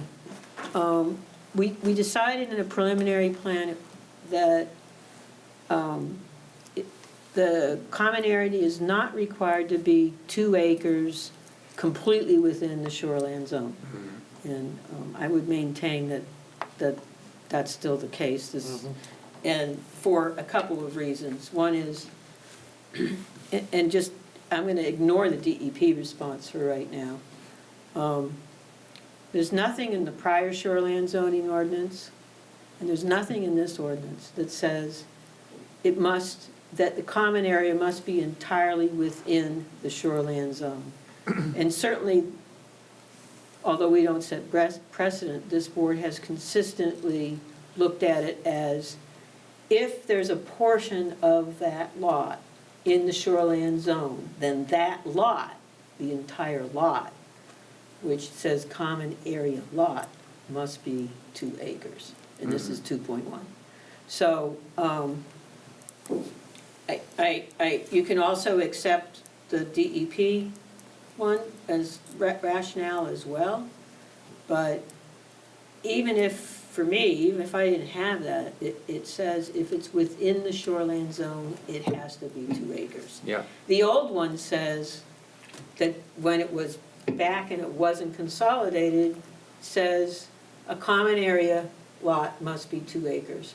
Doesn't say a thing about whether it has to be within the entire shoreline zone. Yeah, it only refers to frontage in the shoreline zone. Correct, and where this fits is under dimensional standards, which it has to meet those dimensional standards. But if you think about it, if we said it did have to be within it, which I don't agree, you come up with some real obtuse results. Like, a common area can be on a stream. And if you say your common area has to be 2 acres on a stream, Then it has. and that's within the 75 feet, then you need a 1,000-foot-long common area. The same thing applies, I think, or could apply to home lots. So when you buy a lot in the shoreland zone, you need to have 200 feet of frontage, and you need to have 50,000 square feet. Nowhere does it say all 50,000 square feet have to be in the shoreland zone. In fact, if they did have to be, then you would need, you would have different More dimensions. restrictive. And so to me, the bottom line is nowhere in that ordinance does it point to say that it has to be completely within the limit of residential, that lot, it has to be completely within the shoreland. It says if it's in the shoreland, the context is if it's in the shoreland zone, then that lot must be 2 acres. And that's the way I think we've always treated it, Ms. Miller. Now, I just think that the important thing is that the portion of the lot Right. that is in the shoreline zone has to abide by those conditions. But since this is contiguous, it's unreasonable that, in that case, then every lot would have to be a certain dimension based on, it's just too complicated. But whatever your lot can do, if a portion of that lot is in the shoreline zone, then you have to do that. Yeah. And I think that we've settled that. Okay. And if you look at the short definition of shorefront common area, I think we're consistent with that. Any land area having shoreline frontage. Yeah, that's the only, Intended for use by so and so, such and such. Okay. Then I think we're good on that. So now, I think, are we good to go through the rest of the standards now, or is there any one that Please. others think are a stickler? Ms. Miller? I would just like to, and I may be wrong here, but I think that we should be very specific that the use of the existing well is a matter between the abutter using the well and the developer, and particularly since there are some alternatives that were offered, and that the planning board is not responsible any longer for the use of the well. Yeah, I have a problem with that. It will be a footnote, bottom line. I mean, because the plan represents what It's we're not part of approving. our purview. yeah, Right, it's not it's part not of. part of our purview. We should We stay have away from no- it. And once that discussion. Actually, I don't think I would even put a footnote. If it's not our purview, then we shouldn't be touching Well, it. I think the well has been brought up, so I think to show due diligence, we should say that we've come to a consensus. Yeah, I think what I would say is it was not in our authority to determine that, and that And we may we're, become parties we're over. we're approving it based on what's on the final plan. That's what I would Yeah, say. but if that issue is used for any other judicial, Well, then they can Review, argue that it is within our then that's, authority. well, no, but by stating that there are alternatives, that we've discussed it, I think that we can show that we have dealt with that. And so someone couldn't go to a judicial authority and say, this is something that is very important to an abutting property, and the planning board did not deal with it at all. We did deal with it. But we can't render an opinion. Correct. No, No. we can't, but we can show that we considered it and that we're aware of it, so that we didn't disregard it, which could be a reason to bring a further judicial action. Yeah, I'll find a way to say it without Good. confusing it. Okay. We've gotten through uses, on to open space and buildable area, we talked about the common area.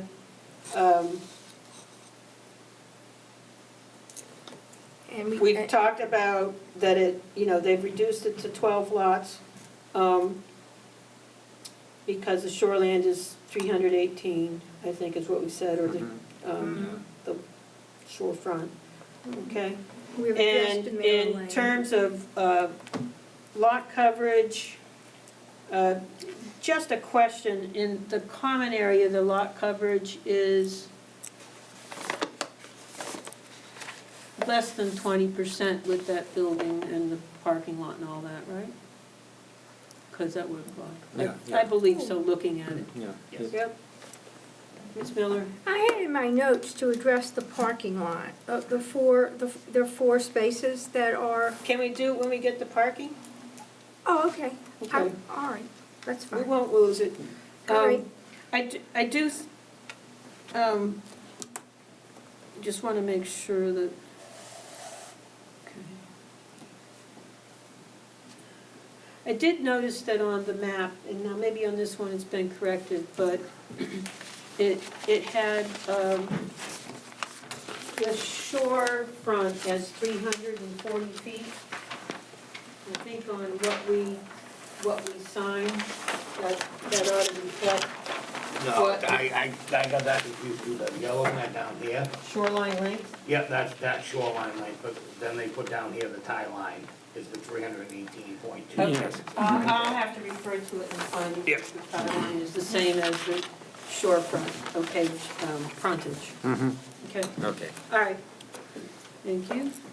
And it would be helpful on the final plan to show the approximate location of the well line, where it leads to Handrahan's house. Good luck. So, huh? All I can say, I mean, I'm a water guy, unless you have the exact plans, all I can say is good luck. I've got associations that aren't even 25 years old that I don't even have water lines for. Well, I think it's up to the applicant Yeah. to figure it out the best they can. There's deeds and drawings and all sorts of things. Okay. So, all right, so we've gone through the dimensional requirements. The building is more than 112 feet back. There's no structures within that. Before that, there are paths that are 6 foot wide once it gets beyond the 100 feet, or within the 100 feet, I should say. Those are grass paths. Outside the 100 feet, it's mulch. The parking lot isn't shown on this map. It's shown on the plan that you got in December. Oh, on the December plan. It's on I this was one, too. Looking for it in this one. It's a hammerhead. Well, there's a gravel parking lot that was I shown, head over here. right. Okay, Okay. so let's keep going here, we will get to parking.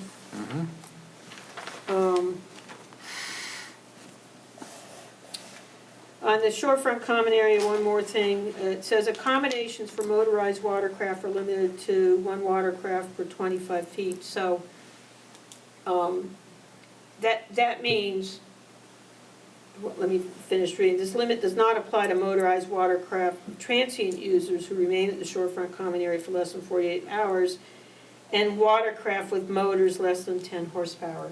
So that map shows enough for 24 boats with 12 slips, but it can only be 12 boats that have horsepower of more than 10.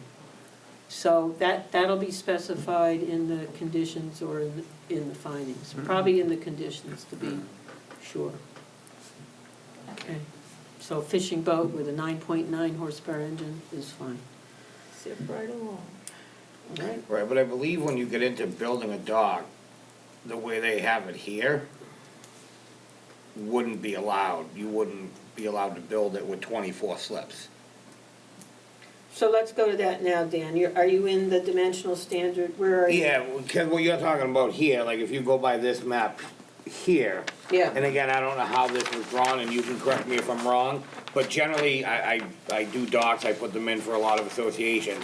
When you have that coming out, that first finger going out, that's 2 slips, one on each side. Right. May I chime in a little? Go ahead, That wasn't, clarification. that's not the intent, and I understand that. So the intent is to build 12 slips. Right, so you would have basically 6 fingers. Yeah. 3 and 3, Yeah. okay. Okay, so, Oh, so there are too many It'd be a lot fingers. smaller. Yeah, I think what he was doing here is if you count this, it's 1, 2, 3, 4, Yes, I 5, see. 6. That Yes. gives you originally 13, they were calling okay, that so 13 boats. just to be Yes. clear, there'll be a walkway and there'll be 3 fingers, basically. side. Boat on each side. Correct. Okay, Yeah. got it. Okay. Tie-up space for 12 watercraft. Yep. Correct. What I'm saying is if they wanted to have more dockage for watercraft with engines of less than 10 horsepower, they would be allowed to do so. But I guess they can address that in the future with the code enforcement officer Yeah. and make that decision. Okay. Okay. While we're on the dock, one of the abutters has brought up the location of the dock. Does anybody have any comments on that? Well, as long as they're approximately 100 feet, that seems to be safe. Well, if the finger sticks out 20 feet, you give another 10 feet or so for the boat, which I think is what this Mr. O'Meara said, is it would be about 70 feet from their lot line. Yeah. Yeah, which is, Anybody have any concerns there? No, and I would just make sure that we put the word approximate, because again, as somebody that puts docks in, you could say, yeah, we're gonna put it here, but then we go out to install it, and you've got these massive boulders that you can't Yeah, get then your you're gonna pipes move in. it over, You've yeah. gotta shift it over by 3 or 4 feet this way, or 4 or 5 feet this way. You know, I don't wanna get into putting in an exact location, because A, you can't move stuff in the water, rocks, boulders, whatever you wanna call them. So if you say, yeah, the dock has to go exactly there, and then you get out there and, well, you can't because of this, and you gotta move it a few feet, I would just say, keep it as far away as possible from the abutting property line at around 100 feet. yeah, approximately is good. Yeah. Yeah. I would hesitate to make that a condition, but I would put it in the findings, unless the board Yeah, I wouldn't feels make it, I should wouldn't be make it a condition, because again, you can put a dock wherever you want. Well, things can change over time too, and I think you gotta use some common sense here. Yeah. And the way it's depicted on this plan is there's a good 70, looks to me 60, 70 feet of clearance. And I know what we use at my association, and you gotta apply common sense. I mean, we have I'm sure 30 the camp boats at had our a dock in the association. first place too at one What's point. that? I'm sure the camp had a dock there too. Yeah. Yeah. So, I think, that's sort of the driving factor. Mhm. And we don't have I don't think we have authority to the exact placement unless it's a clear and obvious issue with safety, and I don't think I can say that, Yeah, not for docks. no. Okay? So I think we're done with the land use ordinance. We obviously went through it before. In terms of the district-specific space and bulk standards, these don't apply for a subdivision. It states so, right there. So if we go on now to just to double check the shoreline zone, and then we'll finish subdivision.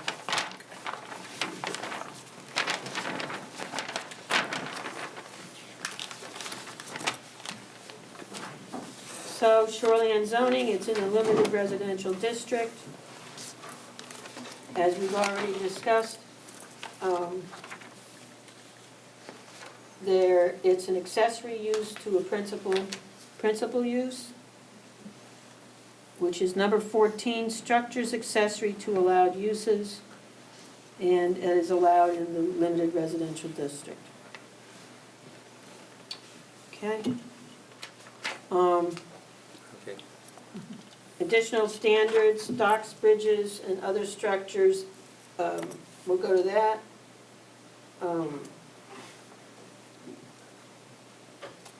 Dock wharf,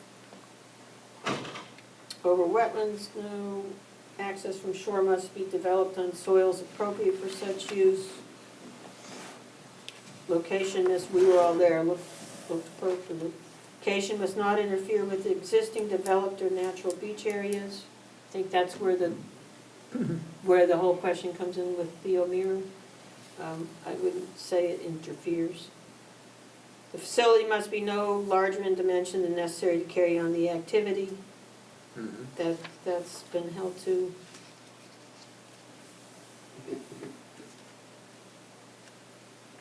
Okay, and then no new structure may be built on, over, or abutting a dock or other structure extending beyond the normal high water line of a water body or within a wetland unless the structure requires direct access to the water body or wetland as an operational necessity, which it does.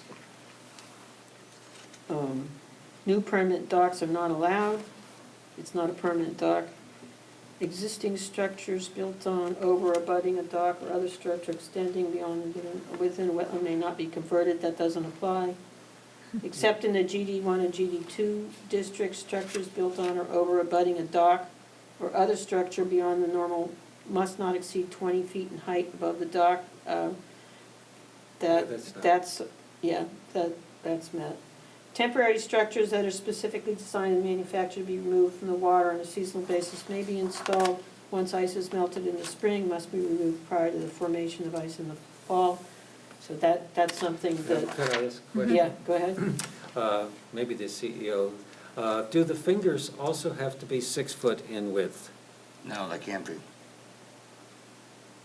She's not here right now. She's not here right now, but Oh, she's, no, Hello. she stepped away. I'd have to read it, but I believe, I don't Doesn't even think the say. main walkways anymore can be 6 feet. I believe that's down to 4 feet Yeah, and 3 foot wide, fingers. 4 foot wide fingers, I think. Is 3 it foot, four? 3 foot would be like, Oh, If trust it's me, like I know. this. yeah, that, I've got a few of them. this table isn't even 3 feet yeah. wide. I don't see it specified in here, so I It's think. 4 It might be it's a now, problem. you might have read, I think it's 4 and 4. It's 4 feet. 4 and 4. Yeah, It used to be 6 and 4. The main walkway could be 6 feet wide, but Right. that's been reduced. You can no longer do 6 foot wide, it's 4 foot wide on the main walkway going out. okay. And the fingers are 4 restricted. feet. Does anybody have anything else they want to bring up in the subdivision, in the shoreland? D? Well, on page 62, on the actual, well, the one I have, it talks about a parking areas adequately sized for the proposed use. And it's the size of 4 cars for 12 lots? And, the question of adequacy, I would like to suggest that your roadway is probably wide enough to allow some off-road parking, and to have those 4 spaces, maybe 2 for handicap access and 2 for drop-off, so people could drop off things and then move the car. How's the board feel about that? A little restricted. Yeah, I think you're then talking about putting in, if you're gonna have 2, first of all, 2 for handicap is well beyond the ADA Well, requirement. all right, well, what I'm saying is that it would not be for general use. It would be for parking for people who couldn't walk, and also for drop-off, because it's certainly not large enough to accommodate the cars that might go down. Mr. Wheel? There. Yeah, I understand the concern there, Dee. I would request that the association manage that the homeowners association be allowed to manage that as they Yeah. kind of see the need. Okay. Yeah, that's reasonable. Certainly if there are people who have mobility issues, I'm hopeful they would accommodate them. But I'd probably just beat them up. Yeah, and I think the applicant stated, this isn't a place for a lot of people to congregate all of the time. So in some of these homes, you can easily walk right to the common area, or take a You know, like a lot of people take a little golf court, these golf cart now. Where do you put that? You know, So- I would think that there'd be other vehicles, that's what I'm saying. Other vehicles that would need to be accommodated. And so they might just be aware of that, that's all. Okay. This is All right. Moving on to subdivision, if we can, Finally finding that one. all right. On to the statutory review criteria. Sweet. Pollution. And again, these are things we considered with the, already considered in the preliminary plan. The difference here is you got one less lot, you got a little bit more, you got more definition about the common area and the O'Meara Lane, okay? Sufficient water. I think the question, these are all gonna be wells. And municipal water supply, it doesn't apply. Soil erosion, That's the DEP report. I think between the stormwater and the other information termed on that, there's adequate there.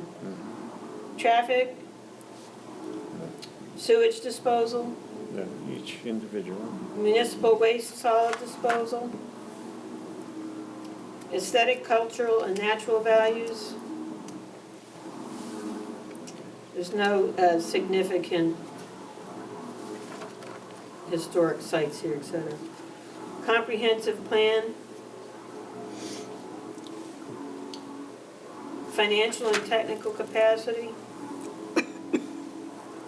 Surface waters, outstanding river segments, whenever situated entirely or partially within the watershed of any pond or lake within 250 feet of any wetland, great pond or river, the subdivision will not adversely affect the quality of the body of water, or unreasonably affect the shoreline of the body of water. When lots in a subdivision have frontage and outstanding river segments present, so they don't need to go there. To avoid circumventing the intent of this subsection K, whenever proposed subdivision adjoins a shoreland strip narrower than 250 feet, it does not. And number 2, and it doesn't apply. And in terms of density, we have to use the dimensional requirements. No, so that doesn't apply. Groundwater. Floodplains, clearly not in the floodplain. Freshwater wetlands. Any of there have been. It's not farmland. There's no river, stream, or brook. Stormwater. There's been a lot of questions about stormwater. I believe the applicant has shown more than adequate evidence that downslope lots will not be affected. I do recognize the concern about additional impervious area beyond what's been represented to DEP and what's in the plans. So I would suggest that that's either stipulated very clearly in the findings or it's a condition. If it's stipulated in the findings, remember there's a condition that requires any changes to come back to this board. So what's the board's pleasure? And I'm talking about the 3,500 feet of impervious area, which the applicant has which is what the stormwater report, one of the legs of the table, the stormwater report stands on. Yeah, I think that's So, a good stipulation, that, okay, Yeah. I'll make it a condition. Yeah. Okay? Hey, excuse me, the buffers come in anytime that we discuss here?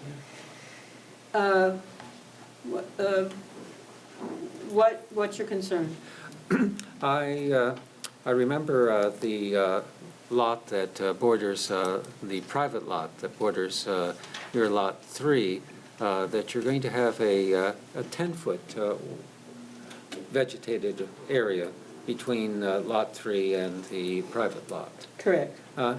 And I was looking at the contours there, and they're pretty sharp. Would an extra 5 feet be unreasonable of, So what's your concern, Ken, is that the contours are such that the, well, there's a, if looking at the contour map, there's a lot of slope going down from Lot 3 into the private lot that's Hanneran, is that? so Yes. what you're requesting is that there's not just a 10-foot setback, but a 15-foot buffer? Yeah, Or the setback is within a 15-foot buffer? it's certainly a compromise. I know you don't want to do a 30-foot, that's too much. But, and a 10-foot seems to be pretty small. I was wondering another 5 So, well, feet. before we go on, how's the rest of the board feel? Yeah, The specification is a 10-foot setback. There's no buffer requirement, actually. I might maintain that it would be best if that 10-foot setback that goes through the development abutting the lot, that it would be good to stipulate that remains as a buffer so that no, people don't cut right up to the line, for privacy for the abutters. And I don't think that the applicant, that's an unreasonable request to the applicant. May I? Yeah, ask the. Can I ask what standard are we talking about here?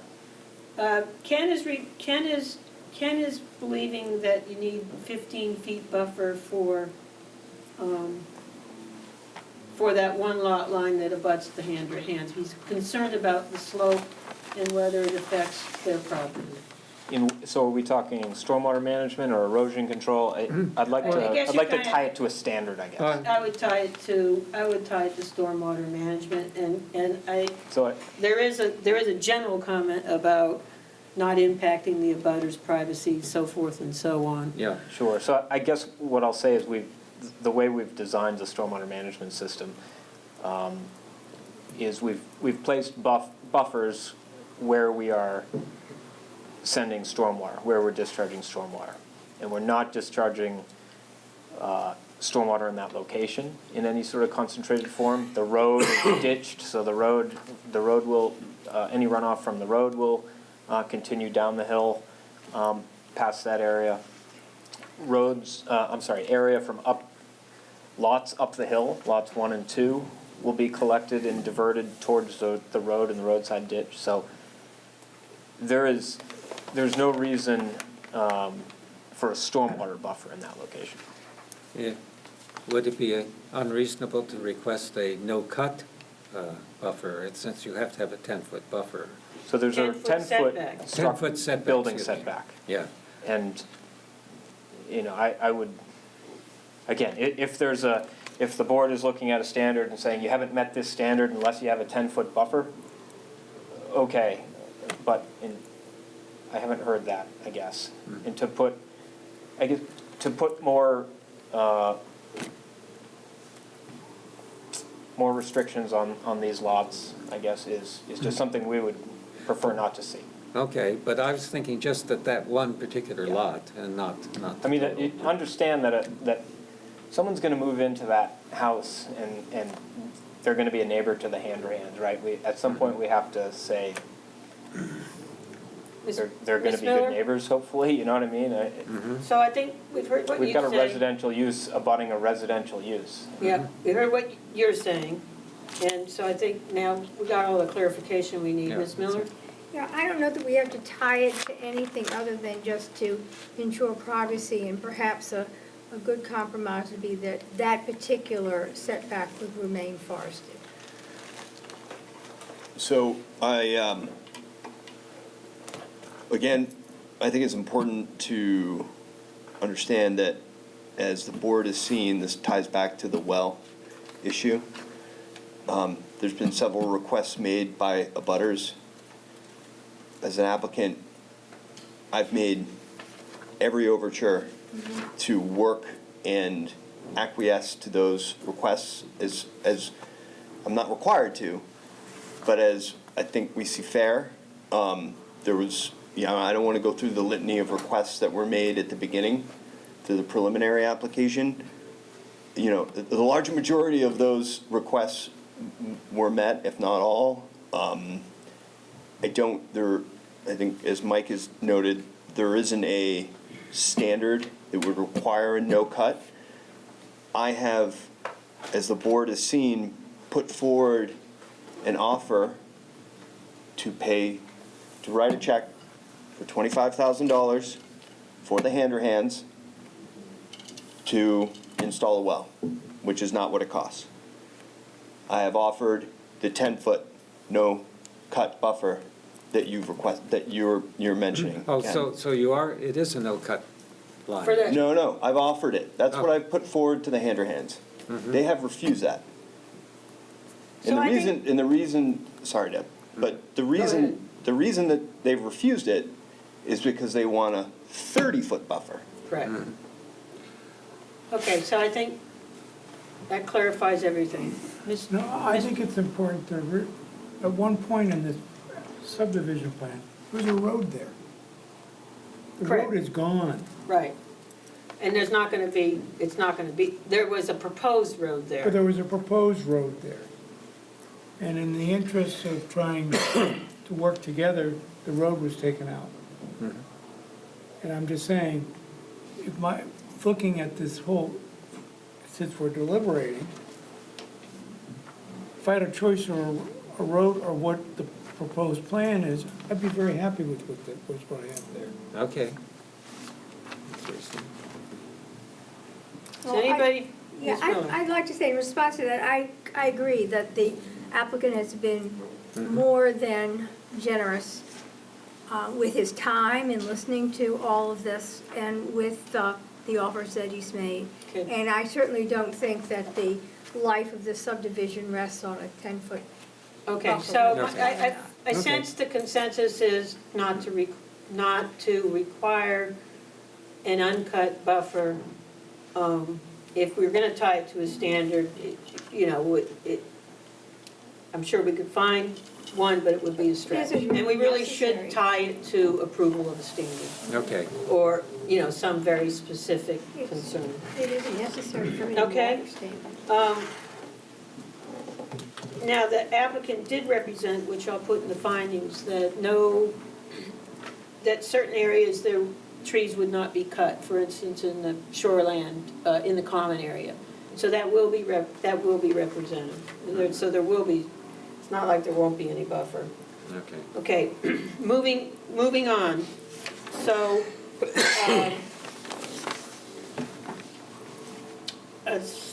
where were we? Spaghetti lots. Spaghetti lots. Spaghetti lots, there's no spaghetti No. lots proposed. Lake phosphorus concentration, the applicant has done a phosphorus study. It goes hand in hand with all the assumptions that are in the stormwater report. I was gonna ask before Ken got, for Kathy, if Kathy had any comments on the stormwater. You've probably read all the abutter comments. You're sort of our board expert on this. You mentioned earlier they've put in what you would call kind of already built-in extra Yes, Buffer, if you want to buffer. call it. extra buffer, It's not the word I want to use, Yeah. but right. is there anything else? Contingency, Yeah, it's like however I you think want to we'll a look at it. wider target range Yeah. than they need. Yeah, I think our Okay. condition of stipulating for each lot no more than 3,500 square feet of Impervious impervious area surface. is going to tie back into our Okay. assumptions in the stormwater. I think we're in good shape. All right. Okay. It doesn't have an impact on an adjoining municipality, and it's not subject to liquidation harvesting. On additional review criteria, again, A is phosphorus export. And it would have had to follow what's listed here for Long Lake. Yes. And as Mr. Tadema explained last week, they did follow the main stormwater management design manual for phosphorus control that then points them to other places that they have to follow. Okay. Relationship to community services. Nothing's changed from the beginning. The fire department did have some conditions or some things on the impact statement. Let's just go to those real quick. We hopefully we'll be out of here not too much after. You had a seven. cistern? Oh, yeah, cistern.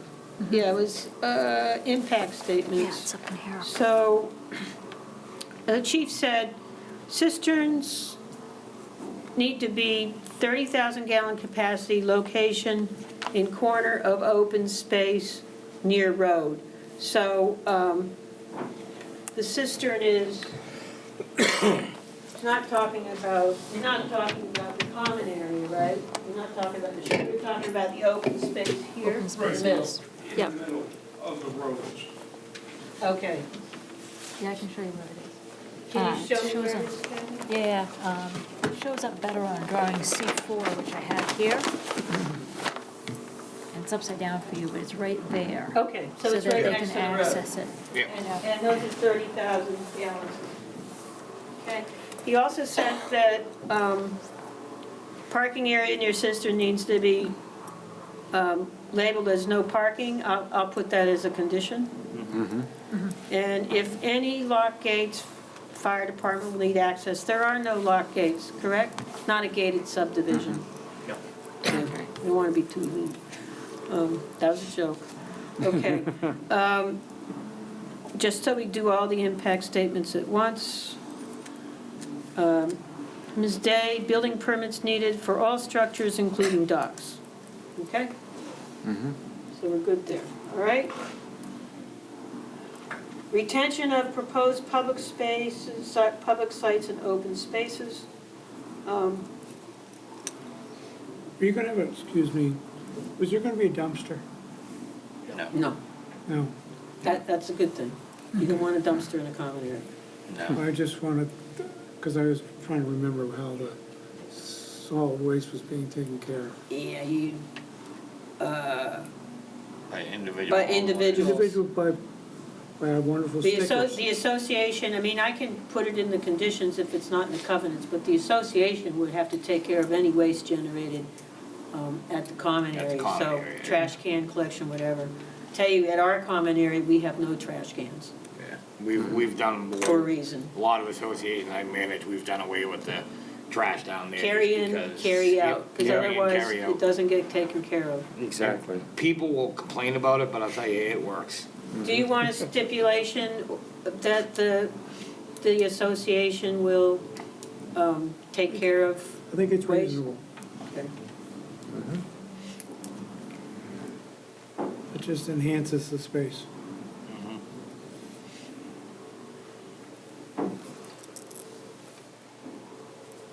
Okay.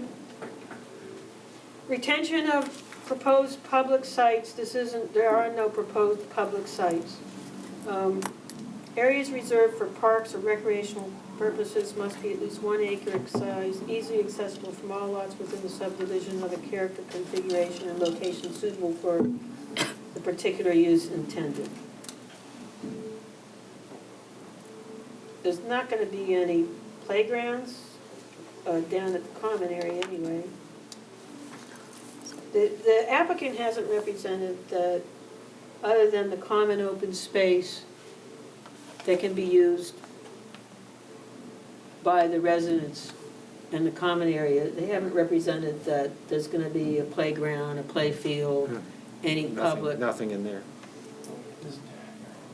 What's the cabin gonna be used for?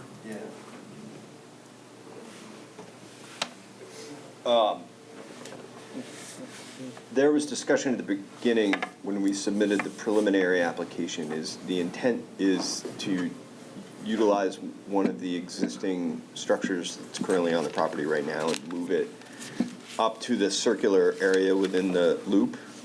And, you know, the thought process is that that would be, you know, in my mind's eye, an area where, you know, kids are gonna be running around on a nice day. Right. So, It's that open area in the it's an in the open, middle. it's an open area. And Yep, so there'll be a little building there that's, that's correct, for somebody to get out of the rain in case a storm comes up or something. Okay. so I'll reflect that. But we're not reserving anything as a public park or a public recreation area. No.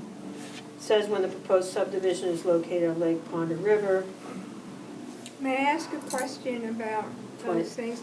If the HOA decides they'd like to make those changes and put a playground in that bigger common area, where the cabin would this be necessary to amendment. come back to? It'd be an amendment. It will be an That would be an full amendment, because a All right. playground would have impact. Yes. I mean, if there's playground on individual lots, that's different. And it kind of depends on what you're looking at as substantial. If you're talking about a central playground for all 12 lots, which could have 25 kids there,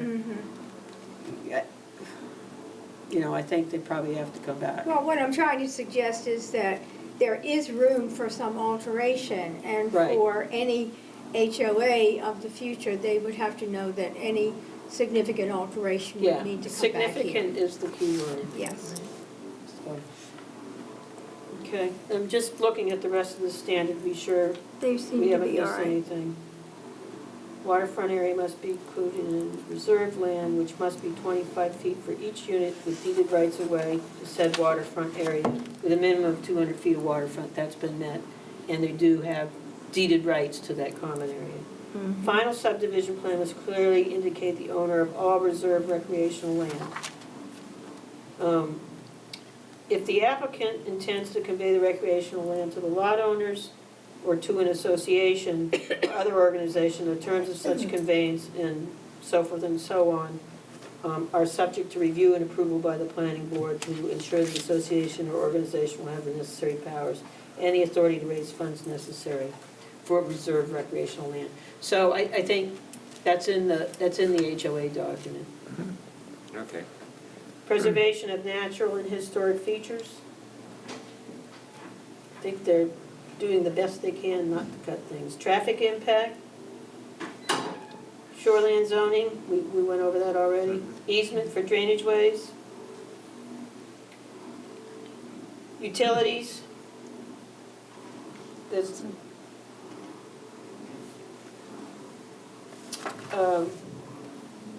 these have been accounted for. Are there gonna be road lights? I think your answer was no. The answer is no.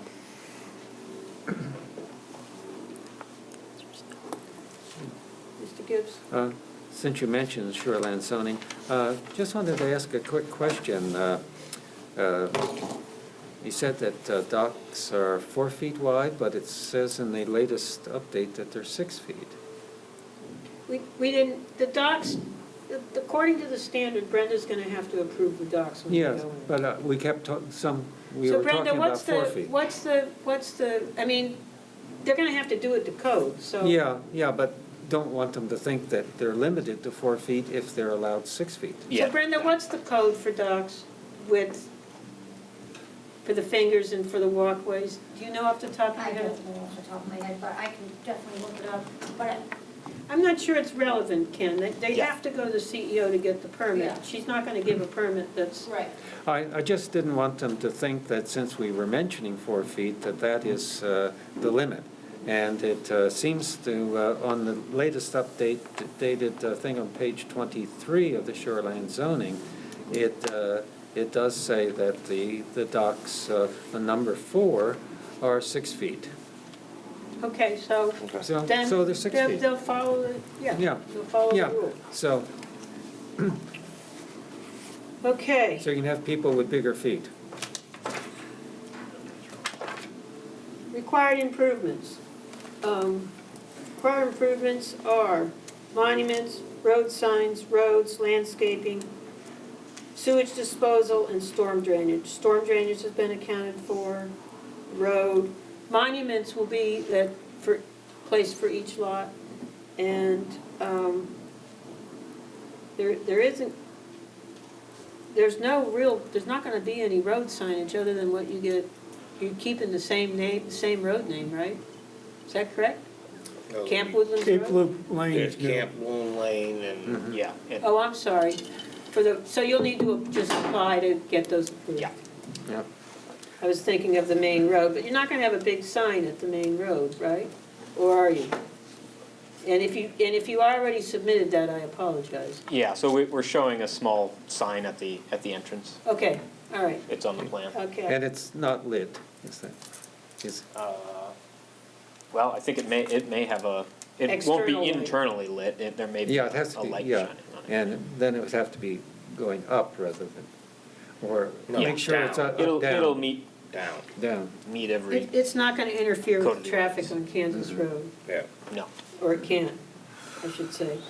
The applicant must, sewage disposal will be within each lot, storm drainage been accounting for. Applicant must provide evidence that infrastructure will be maintained by the lawn owners or homeowners association. Proof may consist of declaration of covenants. They've done this. This might be the time to talk about O'Meara Lane, which the land is within the subdivision.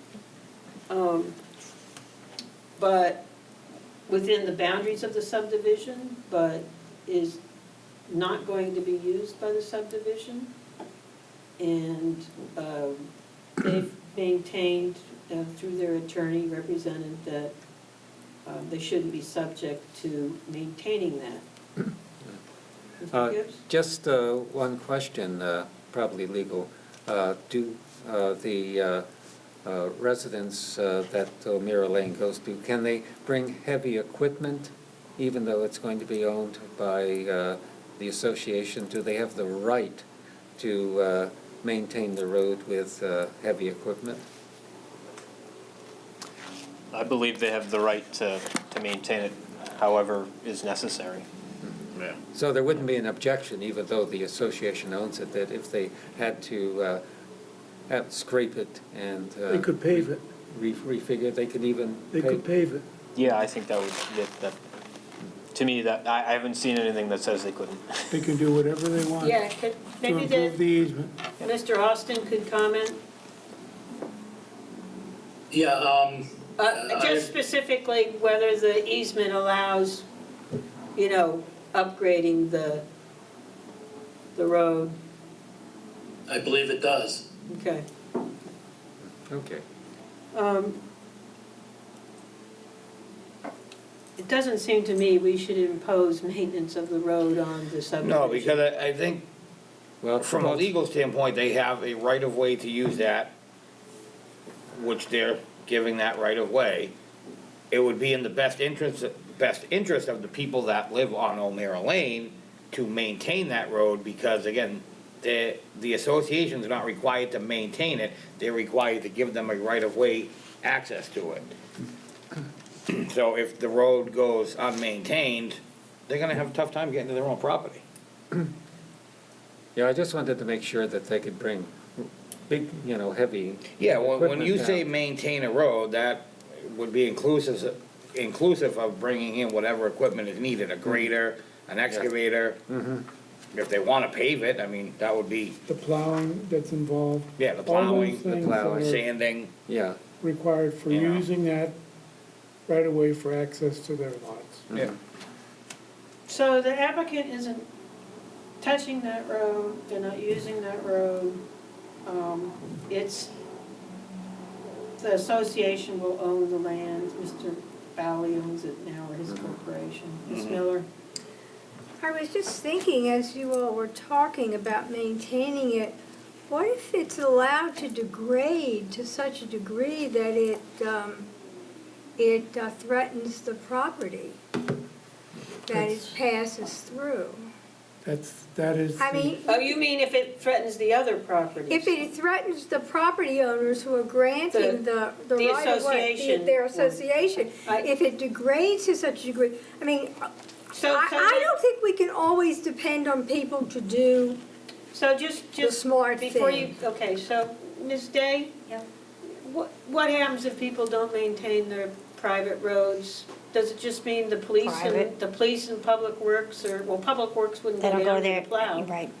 So if the police or the fire chief had to access that, they would do what?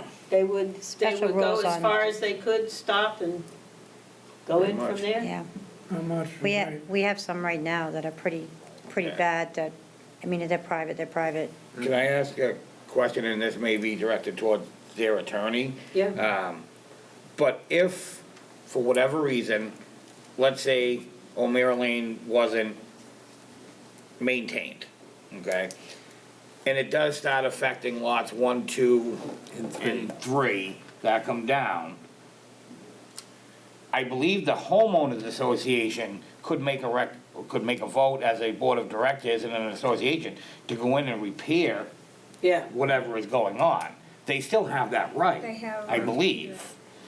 So, you know, if it ever got to the point where something ever happened with all of these houses down here, and O'Meara Lane is still there, and it starts degrading lots 1, 2, and 3, I would assume the association's gonna step in and be like, okay, we're gonna go over and fix it for our own They use to a could, certain yeah. point.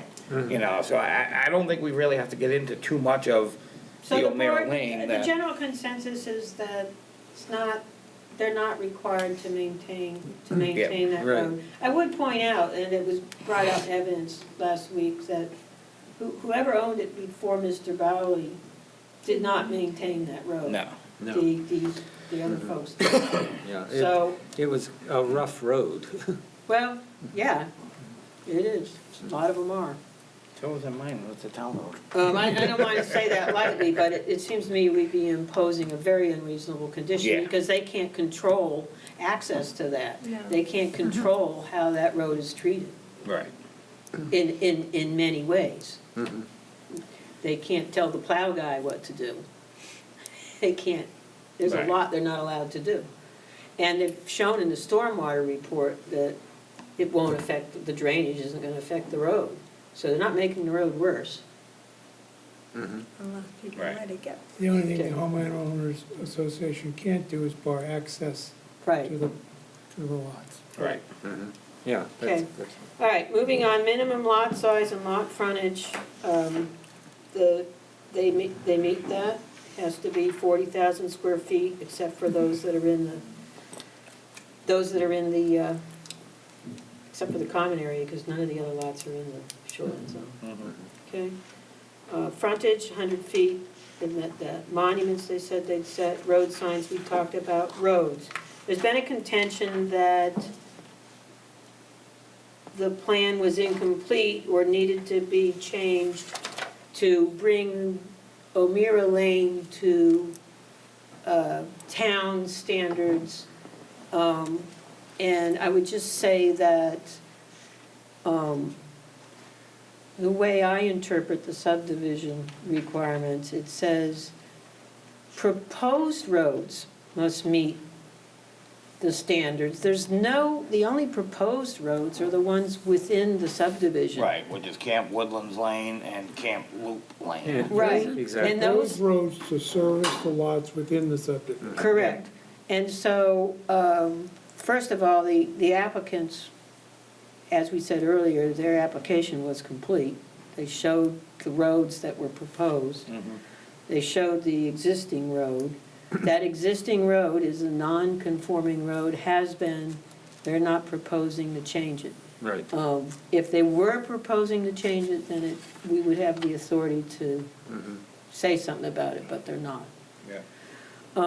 And the It's not road, servicing any of the lots. no, it's not. Correct. But had they come and said, we're gonna do something with this road, then we have to talk about specs, but they're not. Yeah. They're It's not. It's not, as you said, it's not servicing the lots. Right.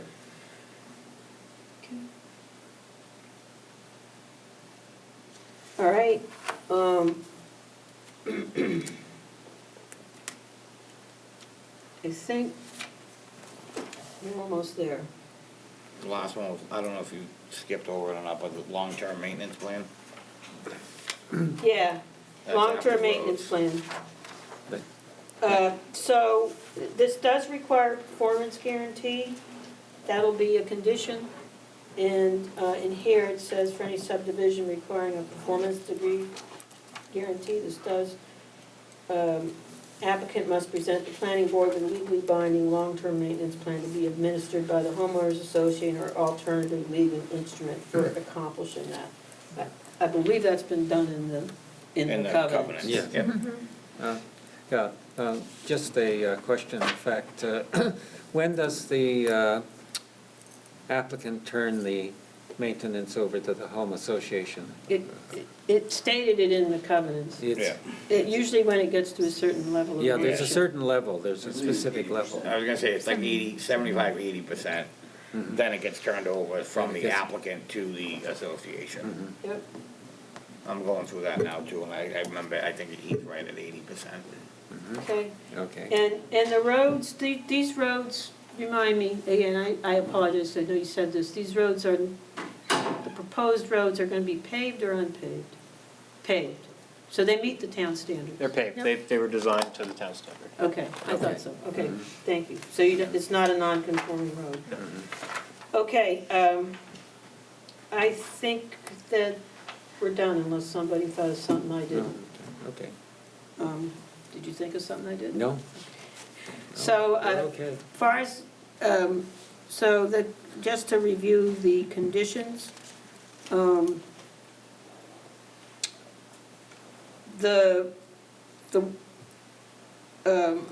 well, do you want watercraft, do you want the docks being the three fingers to be?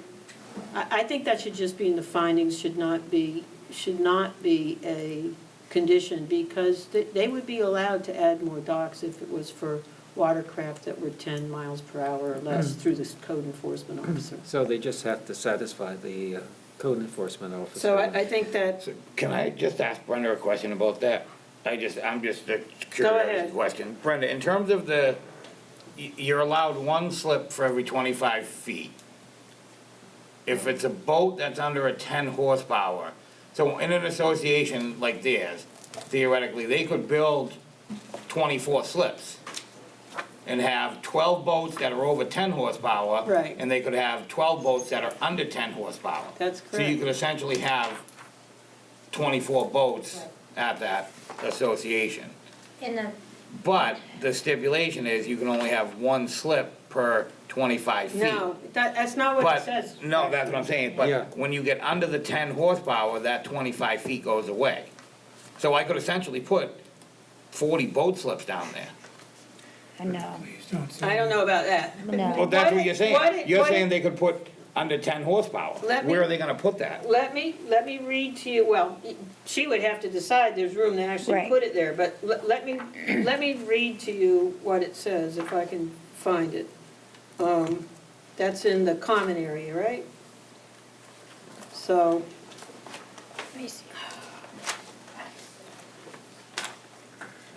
dimensional standards for shorefront common areas. Accommodations for motorized watercraft. Accommodations for motorized watercraft, which could be a dock, it could be a mooring. Accommodations for motorized watercraft are limited to one watercraft per 25 foot of shore frontage. So, one watercraft for 25 feet of shore frontage, so there's, that's essentially 12 watercraft. Right. Accommodations for 12 watercraft. It then says, this limit does not apply to motorized watercraft of transient users who remain at the shoreline common area for less than 48 hours and watercraft with motors of less than 10 horsepower. So you can have more accommodations But we- for things that are but we less can than put a 10 condition on horsepower. it. We can put a condition on it to the number of slips. I don't think so. I don't know that we can, but I mean, We can. I think if I think what would happen is, I'll ask Brenda to come to the mic. I think when they go to the code enforcement officer to get a permit for any expansion beyond what's been approved, Brenda's gonna have to use some level of judgment if they can't interfere with navigation of Well, if any of the If the watercraft. applicant approves to the condition, why not? Okay, just a minute. Dee? Well, there are lots of different watercraft, as we know, and I don't think that we can make plans for every possible permutation. So I think that the obvious fact is that something over 10 horsepower is going to require a larger mooring or site. And there are smaller boats, and we should leave that up to the homeowners association. And if they have to put something permanently in the water, they have to go to Brenda. If they want to have racks, they can set them up where they like, right? They have to still go to Brenda, right? Yes. But I think, Rafts, why? like swim rafts? No, racks. Oh, for- racks, I'm for, sorry. I thought you said rafts. No, I wanted to racks clarify, because I Like a don't. kayak rack. Yeah. Kyra. So I think that, we're just going, I think we're going a little nuts here. Okay, just hold on, that's what you think, Ken? Yeah, it says specifically that the code enforcement officer, upon written documentation, that one docking system per watercraft is not feasible, may authorize additional docking systems. So it's up to you. You use your common sense, you say. Common sense. I think what Rolf is saying, and probably thinking about butters and other things, that if the applicant doesn't object to the maximum being 12, then what's the big deal? And I think, so does the applicant want to say something about this? Because you're not required to meet that. Yeah, again, I would, it would be our preference to not put a condition on the plan and let it. It would be. And you're right, I mean, and let it, I think the ordinance is clear, Brenda understands it, and the intent is to meet the ordinance, right? And Yeah. if the homeowners association decides, oh, hey, we need an extra slip because we've got a visitor coming for the night for less than 48 hours or something like that, then they should be able to add an extra slip. Yeah, I don't think he's saying preclude it, I think he's saying put a top limit on it, but I'm not sure how you could decide that top limit. No, because the. Rolf, do you have anything else you wanted to bring up? I've said my piece. Okay. Okay. And Ms. Day, there's multiple considerations to how many docks someone can have in addition to that one specification, right? Yeah, generally in the past, how they've done it is, like, they could have a finger per lot. So so they could put one on each side. Okay. That's So- usually what we do. So that's the general. So now the other ones, they would say no more than, 12 fingers because there's 12 lots. You know what I mean? So they can have both sides. That's usually what it's been in the past. So 12 fingers would give you 24 boats. Correct. Yeah. And Okay. we're back to the same drawing that we've got here. Yeah. Right. That's why I brought it up, is because of that fact. Because it goes against what that says for one for every 25. It actually doesn't. You found a discrepancy in our ordinance? There are a few. It actually doesn't. It says accommodations for. It doesn't say, Wordsmithing again. yep. Right, what I'm basing it on is my practice as a business owner in this town, when I've gone to Right. certain individuals in the past, that it was, this is what it means. And then it went to our town attorney, that's what it meant, not the way you're interpreting it. Well- That's why I'm bringing it up. Well, the board can disagree with me, but it's a board decision, and I just read it to you. It said accommodations, and then it said, if it's got 10 horsepower or less, this doesn't count. Bottom line, that's what it says. I mean, it goes back to my thing with moorings, we can't control Yeah. Well, They multiply. yeah. them. They can't inhibit navigation, and so if that's That's happening, it. that's a problem. Well, But yes. we should move on. Yeah, move- Because we're yeah. half hour beyond what I promised this would go, which never seems to work, but that's okay. So in terms of conditions, do we want any conditions around the common building, the applicant's represented, there'll be no stove, there'll just be what's on the plans. There will be a general condition that if they're gonna change anything, it's substantive, that it has to come back. Do you want a condition around that? around that there won't be a stove, there'll just be a sink, and there won't be heat, there won't be this, that, or the other. Why don't you call it a seasonal building? But that doesn't preclude a stove. No, but it's pretty much states. that it's I'll not write, going I'll to- write it up a couple ways, and you guys can pick which way you like. Okay, I mentioned performance guarantee. Mhm. The parking lot lights, if I recall, the lights for the parking lot, are there lights for that parking lot? No. No? There will likely be one, Okay. but we're talking about kind of a post-top residential type. Okay, that will, just one Not to a- point not a- down, Yes. and the lights on the common structure, Yeah, sort of Are not typical gonna point residential towards- door, okay. next to a doorway type all right, thing. That's it. okay. The drawing should be, never mind, the drawing doesn't have to be updated. The impervious area per lot will be specified at 3,500 feet. And, I think those are the conditions. So the conditions are Trash? association will manage the common area and specifically the trash disposal. That there will be performance guarantee. That there will be an impervious area per lot of 3,500 feet. And I think those are the three conditions, Ms. Miller? Yeah, I don't want this as a condition, but I would like the situation about the well to be mentioned, that the applicant has offered.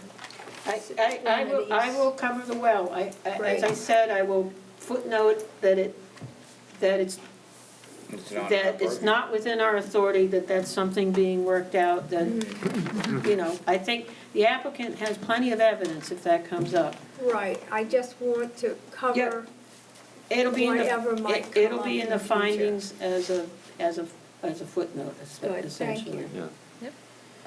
Okay, so I'd accept a motion to tentatively approve the final subdivision plan as presented with the conditions that I just stated.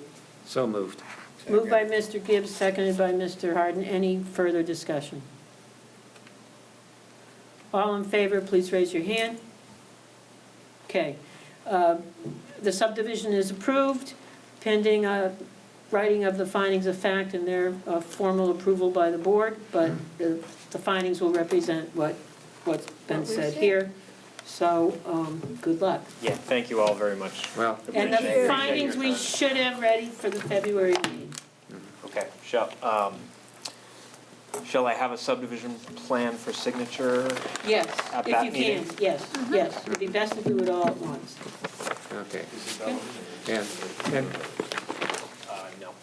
And I just want to thank everybody, the abutters and the applicant, for the level of civility they've shown, for the way they've represented their positions. I know there's some repetition in these things, but tells the board what's important. But I appreciate the way everybody handled themselves on both sides here. and appreciate the level of accommodation being offered by the applicant. Yeah. Yes. Thank you very much. All right, so on to the next topic, which is other. We don't really have any other. Brenda, do you want to take 2 minutes to inform the board about the Hancock lumber thing, very quickly? About the condition? doesn't seem to be Brenda doesn't look very, didn't look About very what? happy. So, the Hancock lumber, the condition we placed it, okay, so let me try. Okay. We placed a condition on Hancock lumber that's probably not legal, because it's been placed on the owner of the coffee cafe, not on Hancock lumber or Oh, the I see. owner of the land. So, and you have contacted the owner of the I land? have contacted the owner of the land, and I spoke to legal about this, and what they've said is it's up to the landowner and the two leasees to come to an agreement to meet that standard. So, Is this on the traffic flow? Yes, Yeah. correct. so I haven't heard back. I reached out to them. We had a discussion, and they were gonna talk to the coffee cart lady and Hancock and try to work something out. I haven't heard back yet. You know, so we can't really put it as a condition, but we can have the landowner tell us how we're gonna meet that condition. We can put it as a condition on the landowner because, for the reason that, for adequate traffic clearance, or Right. whatever, Traffic circulation. safety. Yeah, Yes, But they've got to be the ones that applies to, and so it might be different than what we actually applied to the coffee cafe. oh, and it could all depend on their lease agreements too, you know, whatever lease agreements they may have. Like I said, I've talked to the owner, have not Right. heard back yet, but they were supposed to have a So discussion, so they should hopefully. know we won't sign the findings of fact until Yep. we have that in. So I'm just, Stone Soup owns it, right? Is it Stone's, what's the name of it? Stone Soup Soup. Realty, which is the Canuvo. the owners of Canuvo as well. yep. So Okay. as soon as I hear something, I'll probably send something out to Okay. email to everybody. sounds good. Just to Thank let you you. know Yeah. what they said. Yeah, thank you. Motion to adjourn? Well, I wanna bring up one more thing Oh. that you and I talked about. I never got an answer back on the Oh, signage okay. issue. On the sign. On the sign up at, the stock storage facility. If anybody wants to look at it, I can do it a couple different ways. So let me give a summary. Start storage, we had a condition that they would have an externally lit sign. If, those of you that were on this will remember it very specifically, because they didn't want that, and we said it became a condition. There was actually discussion with Brenda afterwards with the building engineer that challenged that, and she reaffirmed it. They have now put up an internally lit sign. It's just like the sign in Wyndham. It's very bright, and it violates the conditions of the approval. And Brenda has followed up with them. Did I get Yes. all of that? So I've already followed up with their violations, and as I just said, they are violations. So it's really, I'm waiting to hear back. I've sent him 2 emails with no response as of yet. Usually he's really quick to get back to me, but I have not heard anything as of yet. I have prepped another one, a 3rd one for the violation. So I am doing my job. Yeah, no, I just wanted to bring it up. I am taking on the violation. I think it's a good thing to bring up because. Yeah, Yeah, I just so wanted to the bring it other up thing publicly that- because, Another thing I've, just so you know, that I missed on the building was they were supposed to also put up cupolas and they did not. So that was another thing that I have reached out to them about, because I did miss that when I did Yeah, my final. and you have the option, if they continue not to respond, they will get a written letter. Which I, like, that's what I was saying, I just prepared that because I have not heard that's back. live, that's right. So if I don't hear back, then a violation Okay. letter will And- go out. And to Dan's Oh, I've point seen it. and Brenda's point, That's live. I'm gonna make the general conditions language that's on every finding of fact at the end that says, you know, you can't change, blah, blah, blah. I'm gonna make it a little bit stronger, you guys will all look at it, but I Yeah, think it I has to think be we very need to. clear that their approval can be revoked if they don't follow the conditions. Right, especially like, we had a lot of discussion over, like, the landscaping part of it, and I know Brenda's been working with them on it. Right. To me, what was put in isn't what we discussed with the 5 understory bushes, shrubs, however you wanna call them. Cause the ones that he has in the ground literally stick up maybe, But does it say 6 in inches. our Right. conditions We that did- it had to be 3 feet tall, 4 well, feet it tall? said medium size or medium story or. Not in the findings I read, it just Right, but said, that's what I'm saying, what we had in discussions and what But they that- talked about, and that's why Yeah. I'm saying we need to So- put that in so- there. Right. So we need to be, for these kinds of things, we need to be, and you Very guys need to be specific. real harsh on what I put in the findings, that It has to say that, even if it's not a condition. Because if In I the go out there, findings, it should say 3 foot tall, or medium size equals 3 foot tall. D, and then I think we'll be Yeah. done here. Well, as long as we're talking about that, possible violations, I've been, had occasion to drive by the Harrison Marina building, the large yep, steel building. There are no windows at all there right, on those facades. they're not done yet. They're not finished. Oh, They're not okay. even complete All yet. right, They still okay, have to fine. put in their retention pond for DEP, way across the back. They still have planning to do. They're still under construction. Okay, great. Yeah. I just was checking on that. But let me ask another question very quickly. Very quickly, because Yeah. we're. Does the fact that 40 the minutes over. stipulation is that anything that is said in a Yeah. meeting, they must hold to, wouldn't that, if you specify how many plants or whatever, and they Yeah, say yeah. yes, doesn't that apply? Well, it's what they represented to us, but the problem is then, it's much better if things that are important to the board Oh, right. are in the That was the findings, linear. because Yeah. then Brenda has to go back and watch 6 hours of tape, Yeah. Yeah. and that doesn't make sense. No. And it's not that And if we exciting. know what we're talking about, we should be able to articulate it a Yeah, little bit more. yeah, the findings clearly. of fact. I've actually sent a draft of how to change the clause to Brenda. It's the standard clause. I've taken it from what was in the hotel findings, which I put in the roof as the first condition, and I've made it a little bit stronger. So board can look at it. I've asked Brenda to look at it first to be sure I haven't done anything wacky, and the board can look at it, and, but I think we probably just want something that's really very clear that your approval can be revoked. Yeah. Yeah, There will be, perfect. there will be a tendency, as economic conditions worsen, that things like bush size and things like that are gonna get made smaller. So it'll be very important for us to be very specific, exactly what we want. Right, and same goes for lighting. Yeah. So, Motion to adjourn. motion to adjourn. Brenda's at the Add one mic more for something. thing. One more, okay. Not that I'm trying to make this go any longer, but I'm Sorry. looking at Harrison Marina, and on their site plans, they do not have any windows on the building. We did it for Long Lake, but there is none on Harrison. There's planting, Really? Yep. So, no windows. Oh, okay. Just so you know. Thank you. Okay, motion to adjourn. Second. moved by Mr. Gibbs, seconded by Mr. Harden. All in favor? 5-0.